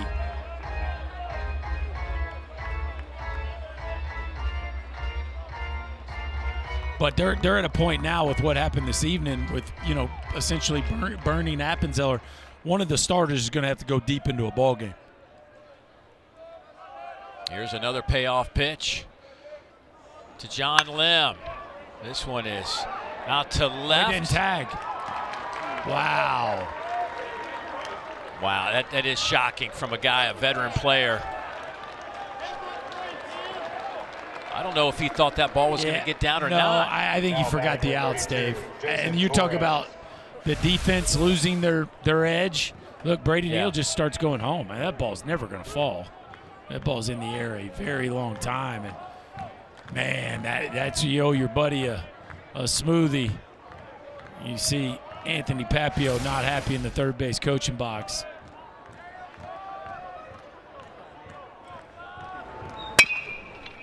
Out to short. Marin goes to second, and Tennessee gets out of this one, but they gifted 3 runs to the Crimson Tide. Their lead is 12-6.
Hey, it's not too often you get to replay a bunch of hit by pitches, but that's what we're going to do right now because there were 4 of them last inning. I've never seen anything like it, Dave. And 3 of the 4 were first pitch of it in a bat. Just hard to watch. I can only imagine what it would be like being in that Tennessee dugout. Why does it feel almost like a small victory that inning only ended up in a 3 spot? I mean, didn't that feel like it was about to get to like a 6 or 8 spot? Of course, they dodged a bullet there with the sac fly. Yeah, didn't Brady Neal. That didn't materialize. Who, I mean, you brought up the point, too. I mean, we talk about defensive players, but even the base runner's been on the base, standing there for a while, and it's hard to keep your mind where it should be sometimes. Now, you asked me about the Tennessee pitching and how it sets up moving forward, but what that 3 spot does for Bama is allows them to feel comfortable even Sam Mitchell in this game. If Tennessee goes out there and puts up a 0 and it's 9-6 right now, you're going to see one of Bama's best 3 relievers, either Heiberger, Banks, or Crowther. But this gives Rob Vaughn the leash to just go ahead and let this one breathe a little bit, see if he can save some of his bullets for later in the weekend. Well, the first out, Sam Mitchell gets Grimmer swinging. Now batting, number 30, Trent Grinlinger. Grinlinger now comes to the plate. Grinlinger last time up to the plate, singled for his first hit. He's 1 for 3 tonight.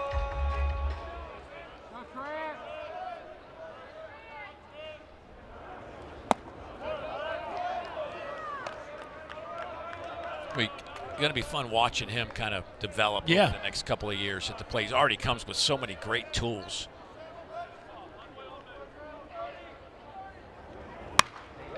Yeah, it just there's some guys that just you get a real early vibe that they're gonna do a lot of damage in this league, and he gives you all those feels when you watch him put together at bats. Never feels like he's in a rush. See, just quick early takes. It's everything looks very under control.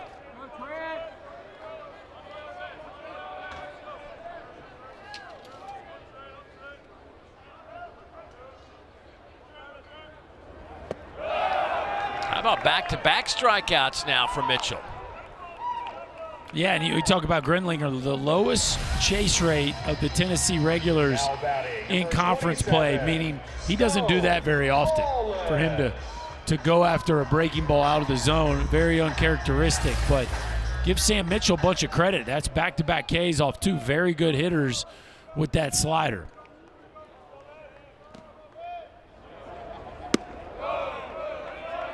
That one misses to Stone Lawless.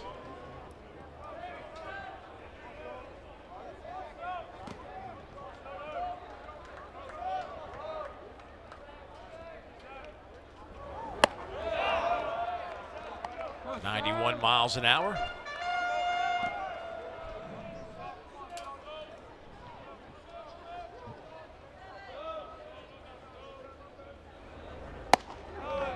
Misses inside.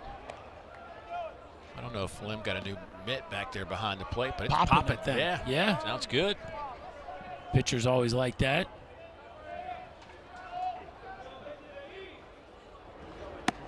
Breaking ball, that just misses inside.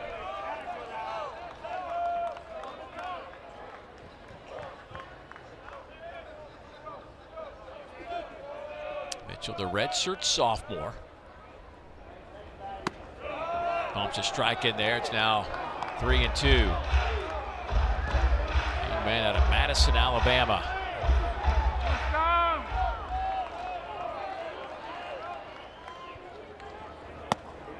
Oh, gosh. It just bounced right off his mitt. Maybe that is a new mitt. Maybe you were right. Yeah. What just happened? The glove came off of him.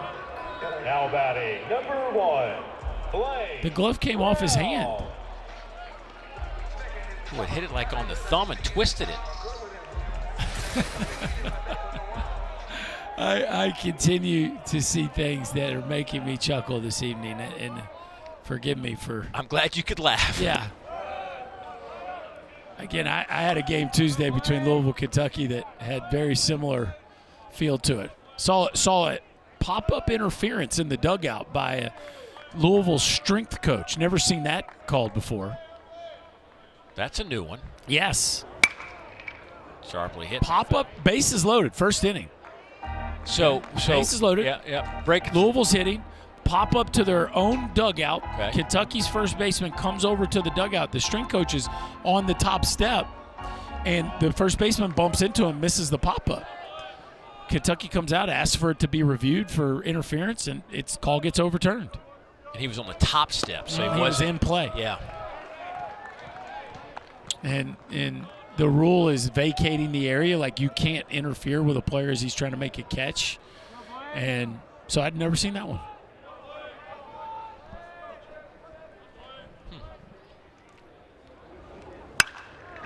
That ball's hit really hard out into right center, and it's going to one hop off the wall. Let's see if that doesn't get a run home. No, they're going to hold the runner at third, so Blaine Brown with a base knock, and Tennessee has him at second and third with 2 outs.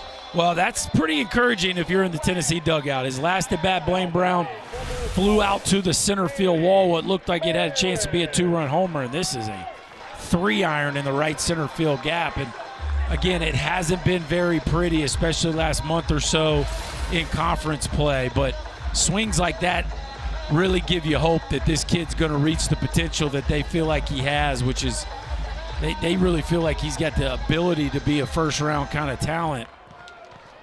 He can really impact the baseball when that barrel's on time. Former Rice transfer. Jason Jackson out to the mound to talk to Mitchell for a moment.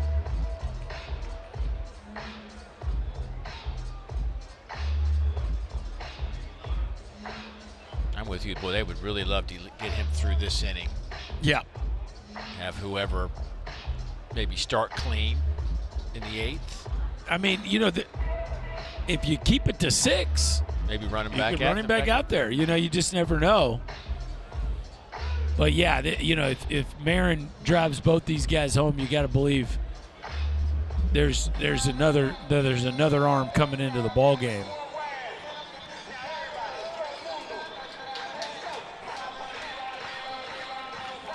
Heiberger down there getting loose.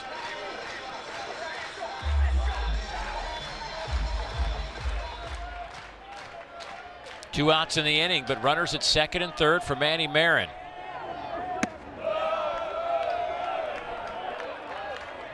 Manny 0 for 2, struck out once.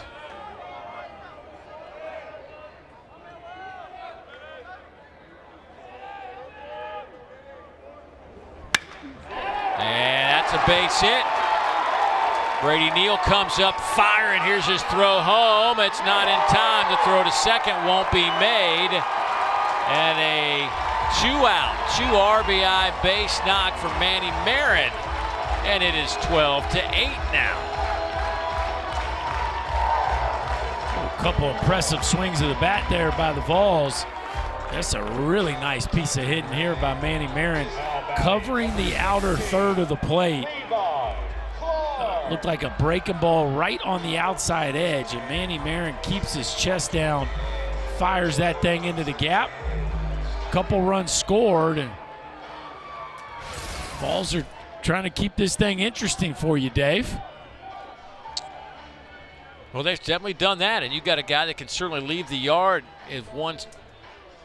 I mean, he doesn't even need to take a full swing at it. Levi Clark's got tremendous power. He comes to the plate, the 9-hole hitter, and Jason Jackson says, I think we're going to switch this up right now, and let's go get one of our dudes out of the bullpen. And I believe they're going to get Heiberger to come in, who's been in some high leverage situations. They don't want this one to get away from it. You got to do all you can. That's right. Got a chance to win game 1.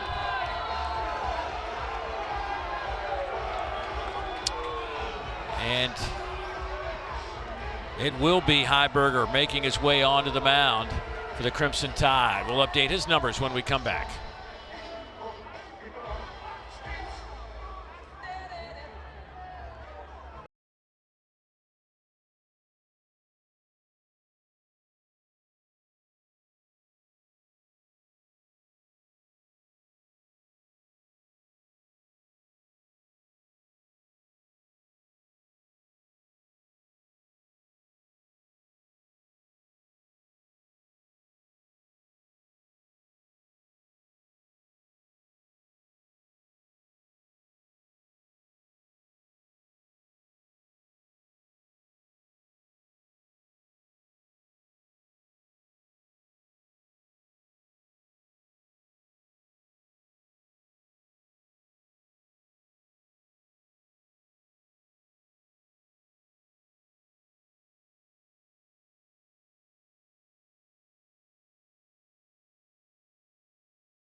You're watching the SEC on ESPN.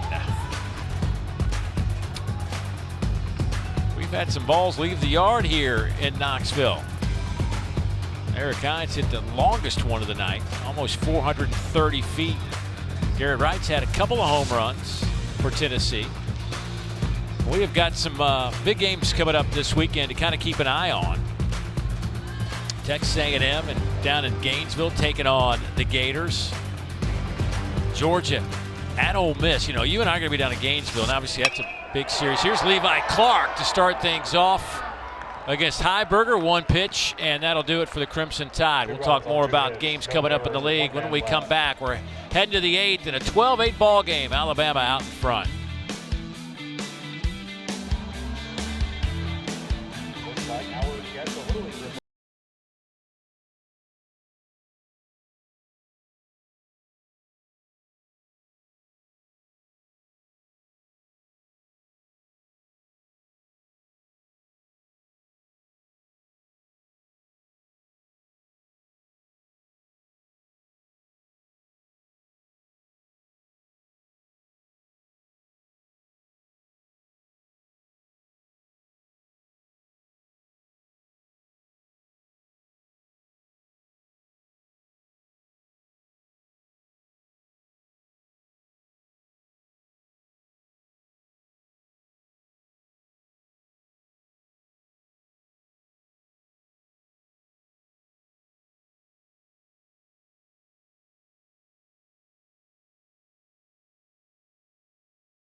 Alabama leading Tennessee 12-8. See our line score. Back-to-back innings of 3 runs for Alabama. Back-to-back innings of 2 runs for Tennessee, but they still trail by 4. It has been a frustrating evening for that man, Josh Helander, the head coach of Tennessee, watching his pitching staff just kind of, I mean, the only way to say it is kind of melt down. Yeah, seriously. Yeah, that would be the only word.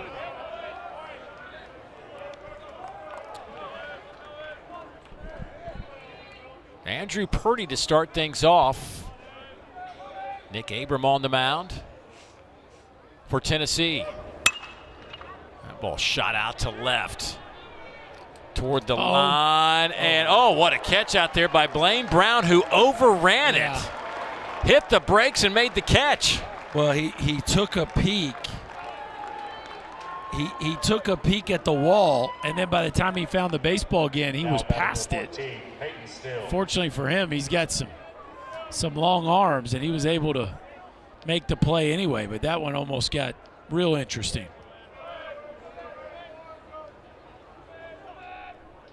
Here's Peyton Steele, swing and a miss.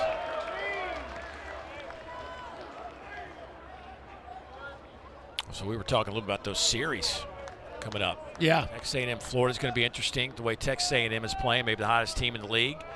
And Georgia and Ole Miss, and you got the outstanding pitching from Ole Miss against those Georgia bats. Which that's exciting. Yeah, that's probably the series I'm most looking forward to, that and then the A&M bats against the Florida pitching. Ground ball to the left side. Ford. That'll be 2 down.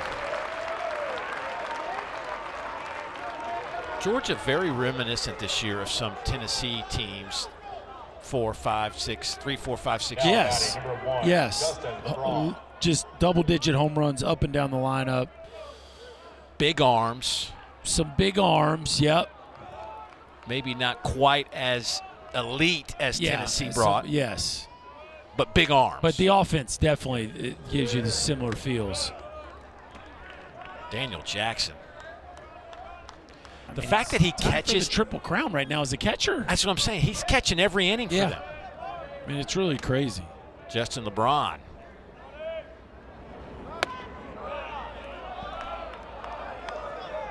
Yeah, I just think he has to be in the Golden Spikes conversation.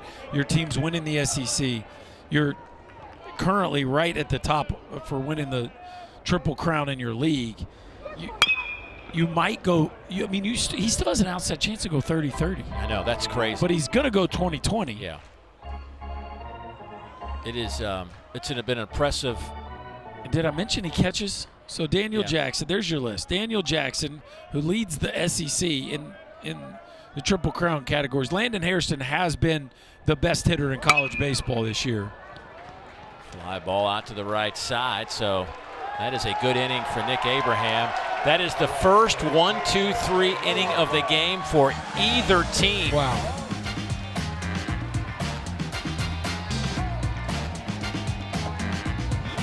That was good, Joe.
Well, here's our Week 5 UFL matchup. Saturday night, we have the St. Louis Battlehawks and Orlando Storm at 7 Eastern on ESPN. And then Sunday afternoon, our ABC doubleheader is Columbus Aviators, Houston Gamblers at noon Eastern. Then Louisville Kings, Dallas Renegades, 3 Eastern, 2 Central. Orlando sitting in first place, the only remaining undefeated team in the league. Dallas Renegades, though, just 1 game back. Got to get you out to see your hometown Louisville Kings in action. Yes, the Chris Redmond show. We need a couple more wins, boys. Got our first one last week. Old golfing pal of mine. I knew there was a tie into golf somewhere. Yeah, it used to be my kid's QB coach at Christian Academy. Well, kind of, sort of. Jay was pretty young at that point, but he was 4. He already had a quarterback coach. No, like the team, not like a private deal, like actually on the team. But no, but he's been good to my boy. He's a good man. Swing and a miss to Garrett Wright. Garrett, couple of home runs. Homered in the first, homered in the second, reached on an error in the fourth. Now he's in a slump.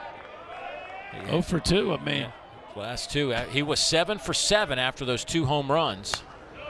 And now, he can't. He's hoping to get out of it. Yeah, I know, exactly. It's a deep funk. To be fair, one of his outs was a rocket.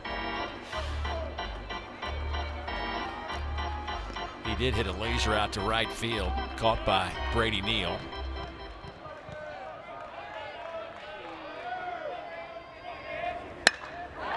Hit another rocket out to center. Fowler backpedals, and a few feet shy of the wall.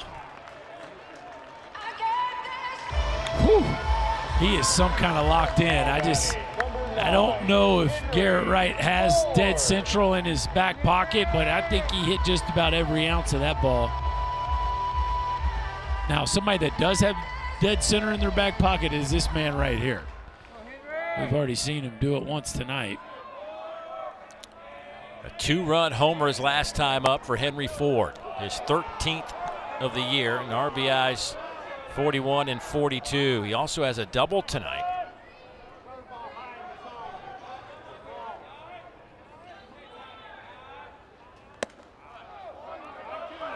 You know, we have, I want to go back. We were talking about Golden Spikes. Yeah. Talking about Daniel Jackson.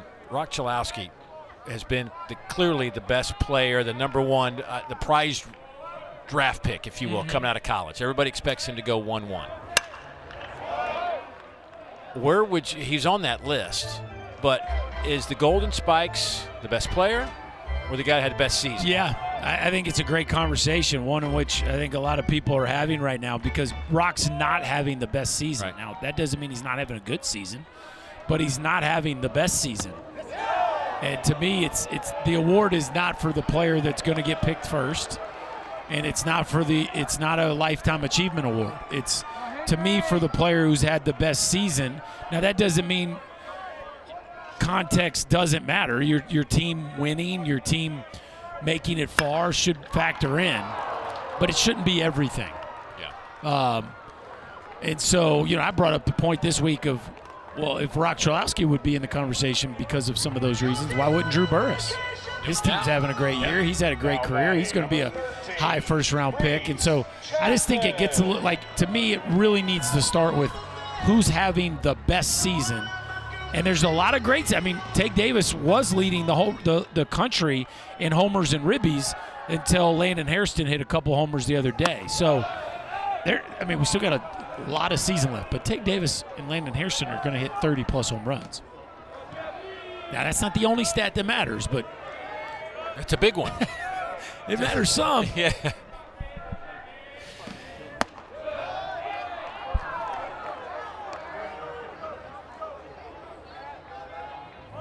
Well, the top two guys in this lineup, Wright and Ford, have hit the barrel of the bat and have nothing to show for it. 2 down in the inning now for Chapman.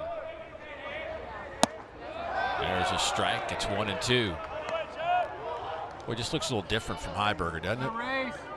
He's always had a quick arm, and it's just one of those guys that really trusts his fastball.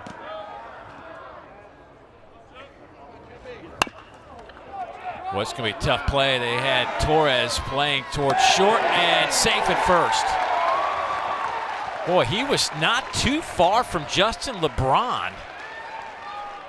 He was deep and kind of toward. Yeah, playing a little shift there, which is an interesting positioning that you have two fielders that close on the left side with a left-handed hitter up. Like, yeah, that was very odd. Normally, with a real shift, heck, that could have been a double. Yeah.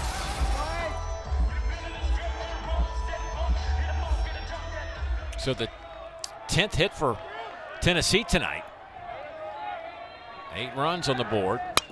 That one's fouled off by Blake Grimmer. Well, this is just, if Tennessee's not able to come back, this is just another chapter of frustration so far in this season for the Vols. Just, it's a night where, you know how many nights they would have won already in this league if they'd put up 8? Oh, I know.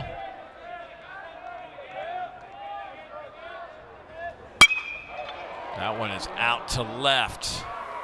And the catch. Well, in the inning. 1 hit, no errors, and 1 man left. We are heading to the 9th. 12-8, Alabama out in front.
Well, NCAA tournament projections, courtesy of our friends at D1Baseball.com. Probable hosts look like this. Alabama checks in currently as an 11 seed, which means they would host a regional. The other teams, top 8 national seeds. Locks to make it into the tournament. There's that list, including Tennessee. And those teams that need help, I mean, that's just incredible to see those two teams side by side. Right now, D1Baseball.com has Vanderbilt as the second team out. Michigan is the first team out right now. And clearly, there's a lot of baseball left. Yeah. But again, this weekend, Vanderbilt's hosting Texas in Nashville.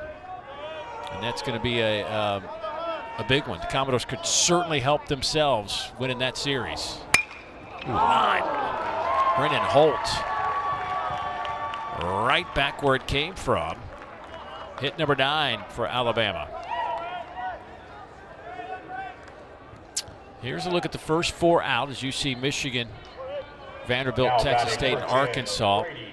Hoping something happens with those last 4 in. Purdue, Kansas State, Oklahoma State, and NC State. Yeah, I don't think – I mean, there's enough baseball left where they all still very much control the way their postseason resume is going to look on Selection Monday. But Vanderbilt, of all those teams, has way less to worry about what anybody else does and just has to take care of their business. They got 12 games left. If they win 6 of them, I think they get in. The other team that kind of surprised me when you start thinking about teams on the outside looking in, and again, they can play, but Clemson is a team that Eric Bakich had really rolling in the right direction. They looked like they were going to be a consistent tournament team in the discussion for Omaha-type trips. And right now they are in that back 4, the second group out, according to D1Baseball.com.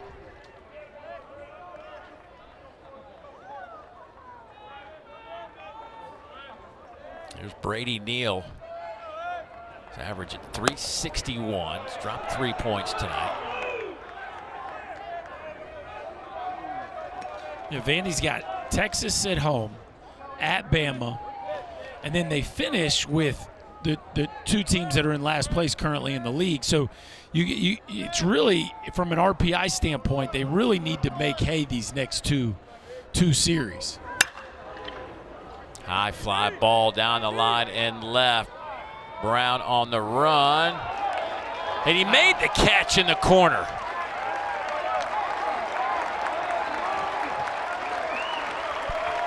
Didn't overrun that one. No, that's a heck of a play.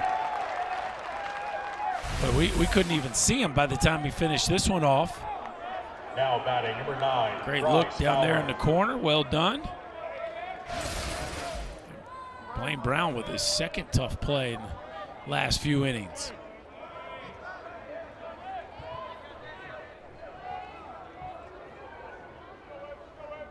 Yeah, if Andy figures out a way, Dave, to go 3-3 in their next 6, and then can finish 4-2 in the last 6, and you go 7-5.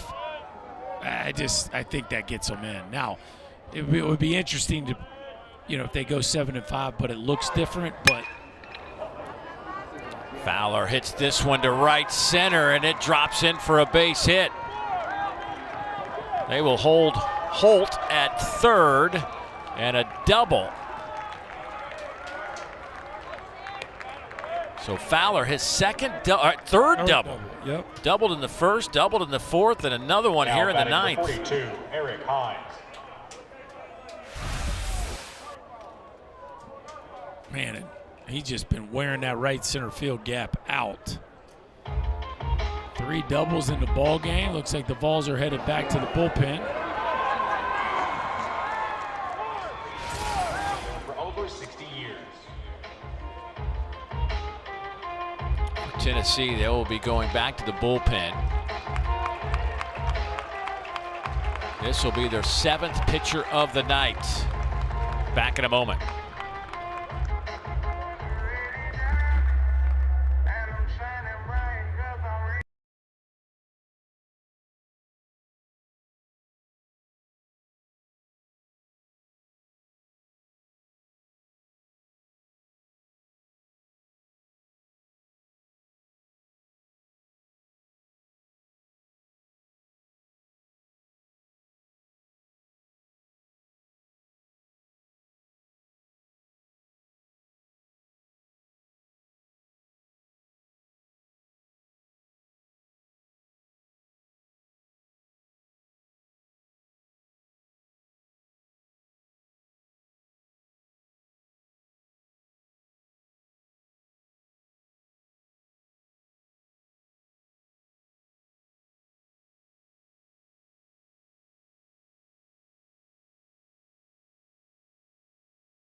tournament, all of college baseball. Run straight for the breakaway. Let's get to Hoover. Well, the SEC tournament begins May 19th in Hoover, Alabama. Once again, back at Hoover Metropolitan Stadium. Single elimination format. I kind of like the single elimination. Yeah, I do too. I do too. I think the coaches like it too. Like, go down there. If you play great, you can really help your tournament resume and keep your team fresh. And if you lose, off you go. Saw that graphic. Tennessee or Vanderbilt has either one of those have won the last 4 SEC tournaments. Vanderbilt got so hot last year down the stretch, won that tournament, #1 overall seed going into the NCAA tournament. Couldn't get out of a regional at home. It's funny, last year's team had unbelievable pitching and really struggled offensively, and this year's team can mash, and they're just struggling to get outs. What a difference a year can make. It's the day of the new day of this game. Hines, high chopper. They're going to come home with it. And it looks like Holt is hurt. Great job defensively by Ford on a high chopper. It was Barron. Oh, Ball Barron actually went over Ford's head. Yeah, interesting. Alabama is challenging the out call at first base. I mean, at the plate. This play's under review. So, yeah, Marin's over there because they're playing in that shift with the infield in, and Marin gets behind Henry Ford. Look how close they're playing to start, Dave. Look at this. Marin behind Ford, and then a strike to Lawless, who blocks the plate. And, Dave, how many times you heard me say it? You slide in head first to home. It's a dangerous play. It is a dangerous play. I think the foot there is blocking the plate.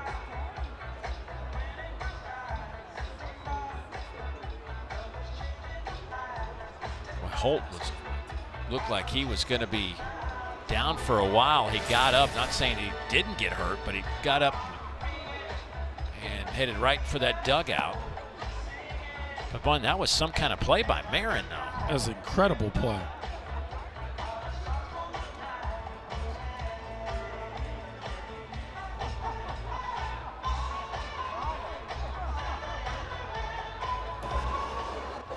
After review, the runner's out at home plate. So the ruling is upheld.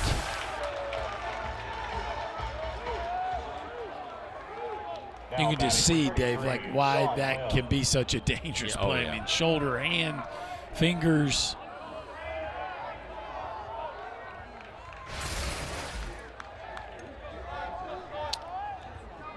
So that'll be the second out. Now John Lim steps to the plate.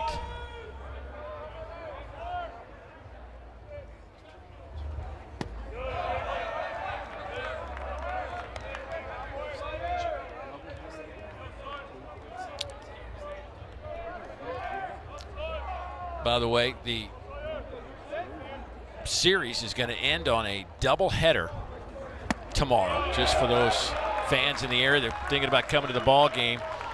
Weather is coming this way on Saturday, so the two programs have now decided to play a doubleheader tomorrow. First game starts at 2:30.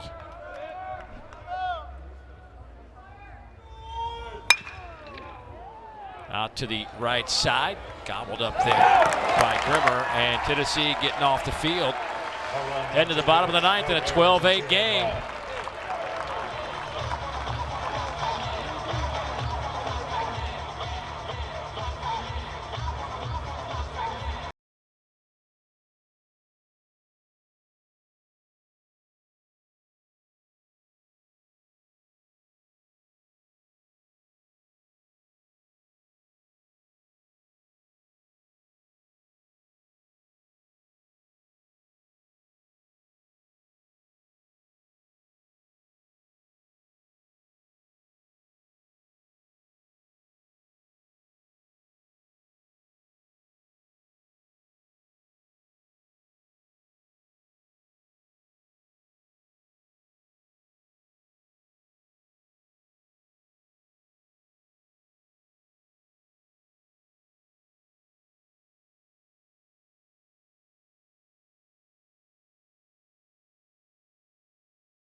Saturday night on ABC, we'll have Game 4 between the Nuggets and the T-Wolves as the NBA playoffs continue. Beginning at 8:30 Eastern Time, 5:30 Pacific. The series tied 1 game apiece. Of course, Ernie, Kenny, Charles, and Shaq tip-off coverage at 8. We'll also be back at 11 Eastern, 8 Pacific to break down this game and, of course, the other 3 on the schedule as well. Hagan Bakes coming on to the end of this game. As he was on the bench when this happened, though. Eric Hines. Yikes. Lean back on one young fella. Launch piece into the river. And from that point forward, Alabama has been in complete control of this game. Tennessee has continued to throw a few jabs and hang around, make it interesting here in the 9th. But now with Hagan Bakes on and a 4-run lead, that the DAC is certainly stacked against him. Well, Hagan Banks, we talked about, comes into this game. Alabama using 2 of their better bullpen bullets tonight in this one. Heiberger did a job, nice job. And now they'll try to finish this off with Hagan Bakes. And they needed to get Hagan in the game. Hagan hadn't pitched in like almost 2 weeks just because of the way the games turned out. Well, it's a big-time fastball, and even though the velocity is not going to blow you away, he gets above average swing and miss on that. You'll see a slider and a changeup as well. He will face Grenlinger to start things off. 91 fastball. Hagan Banks had some arm injuries in the past. Has worked his way back to become one of their better arms out of that bullpen. See his numbers with a 2.8 ERA and a 19-4 strikeout to walk ratio.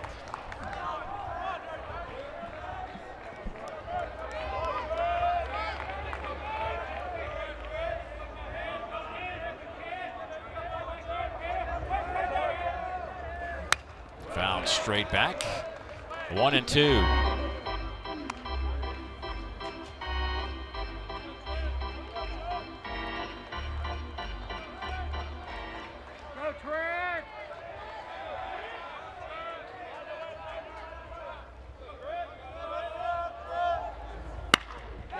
Oh, had a huge hole in the right side. Grenlinger, they were expecting him to pull that, but again, it goes back to the, you got to pitch to the shift, right? Well, here's the thing, and again, these guys have all the data. I just, my own eyes without seeing the data. If there was somebody in Tennessee's lineup I wouldn't shift on, it would be Grenlinger. I have seen him hit so many base hits to that side of the field, and that's his second one tonight. Again, he just looks like he can do that at will.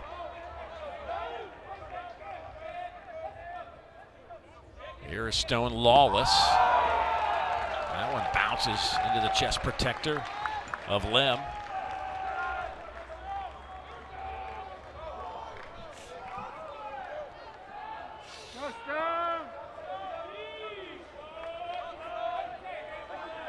Lawless tonight. He's 0 for 2 with a couple of walks and a strikeout.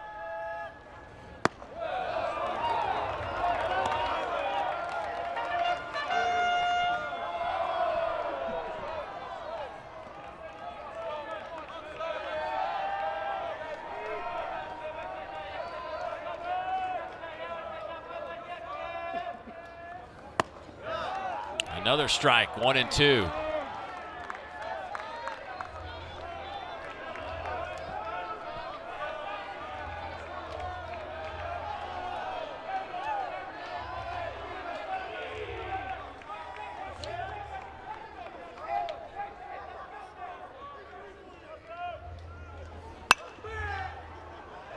Popped him up right side. Can anybody catch it? No, it'll go harmlessly against the netting. Lawless has hit into a couple of double plays this year.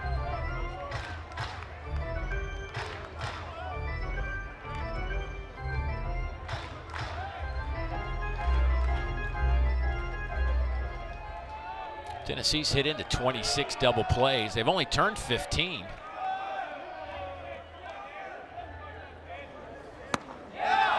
That is a called strike 3 right down the chute. He's just staying with that heater, and for whatever reason, Stone Lawless just got caught in between. I don't know if he's looking for a breaking ball, but yeah, you're not kidding. That is literally a center cut fastball. I mean, clearly looking for something else. Yeah.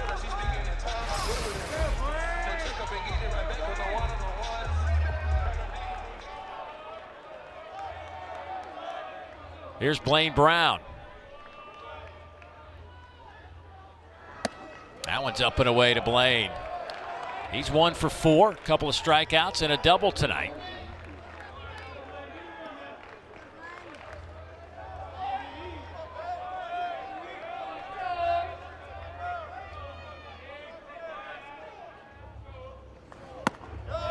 You know, he's got 10 home runs. There's been some real areas of growth and struggle and all those kinds of things throughout the course of his first year playing in the Southeastern Conference. But he's on pace at about 15 home runs. I mean, again, for his first run through the league, there's a lot to like about this youngster. 1-2 the count. And now Torres will run from third base out to the second base side of the bag. And they'll keep LeBron at short.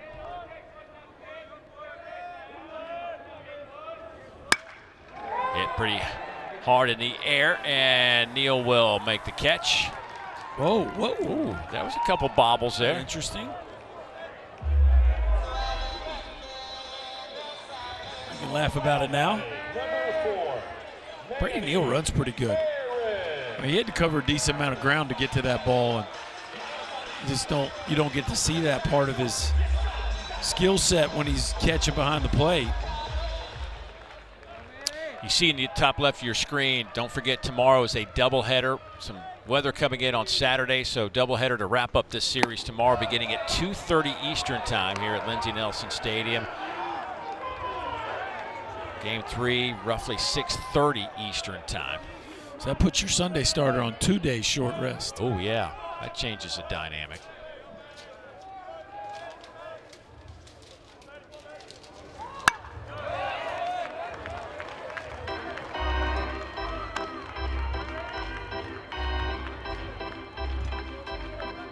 The flip side of that is you get yourself a lengthy weekend break in the middle of SEC season. Yeah, get a little breather.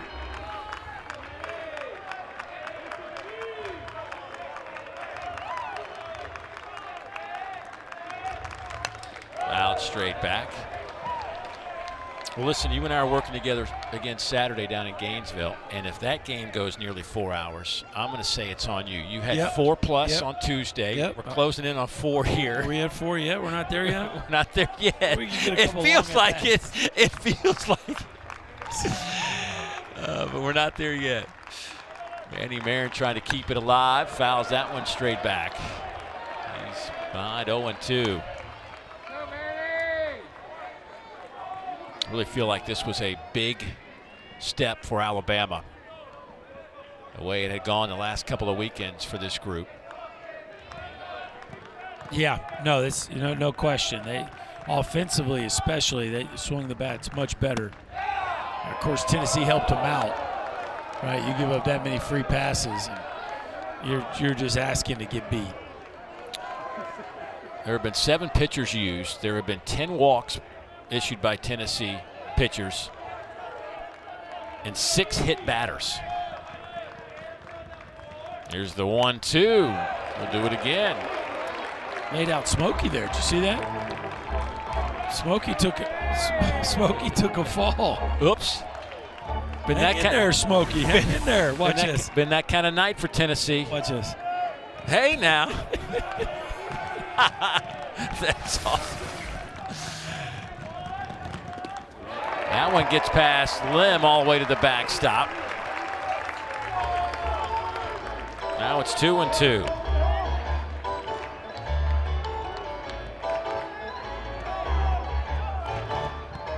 We might get to 4. Yeah, we might get there. A couple more pitches, Dave. Hang in there.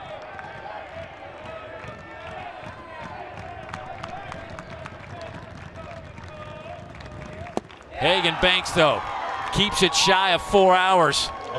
and Alabama picks up the win. The Tide will go to 29-14, 10-9 in league play.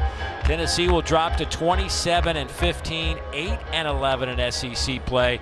Big shot from the freshman Eric Hines, 427 feet, was the separation the Tide needed tonight to pick up game number 1 of this series. And I think Alabama going to feel pretty good about themselves. Tennessee going to try to figure out how they can pitch a little bit better the rest of this weekend. Yeah, Alabama should feel very excited about getting a game 1 win. 2 tomorrow. A lot on the line in that one. For Chris Burke, the rest of our ESPN crew, I'm Dave Neal saying so long from Knoxville. Banana Ball coming up next right here on ESPN2. Good night, everybody.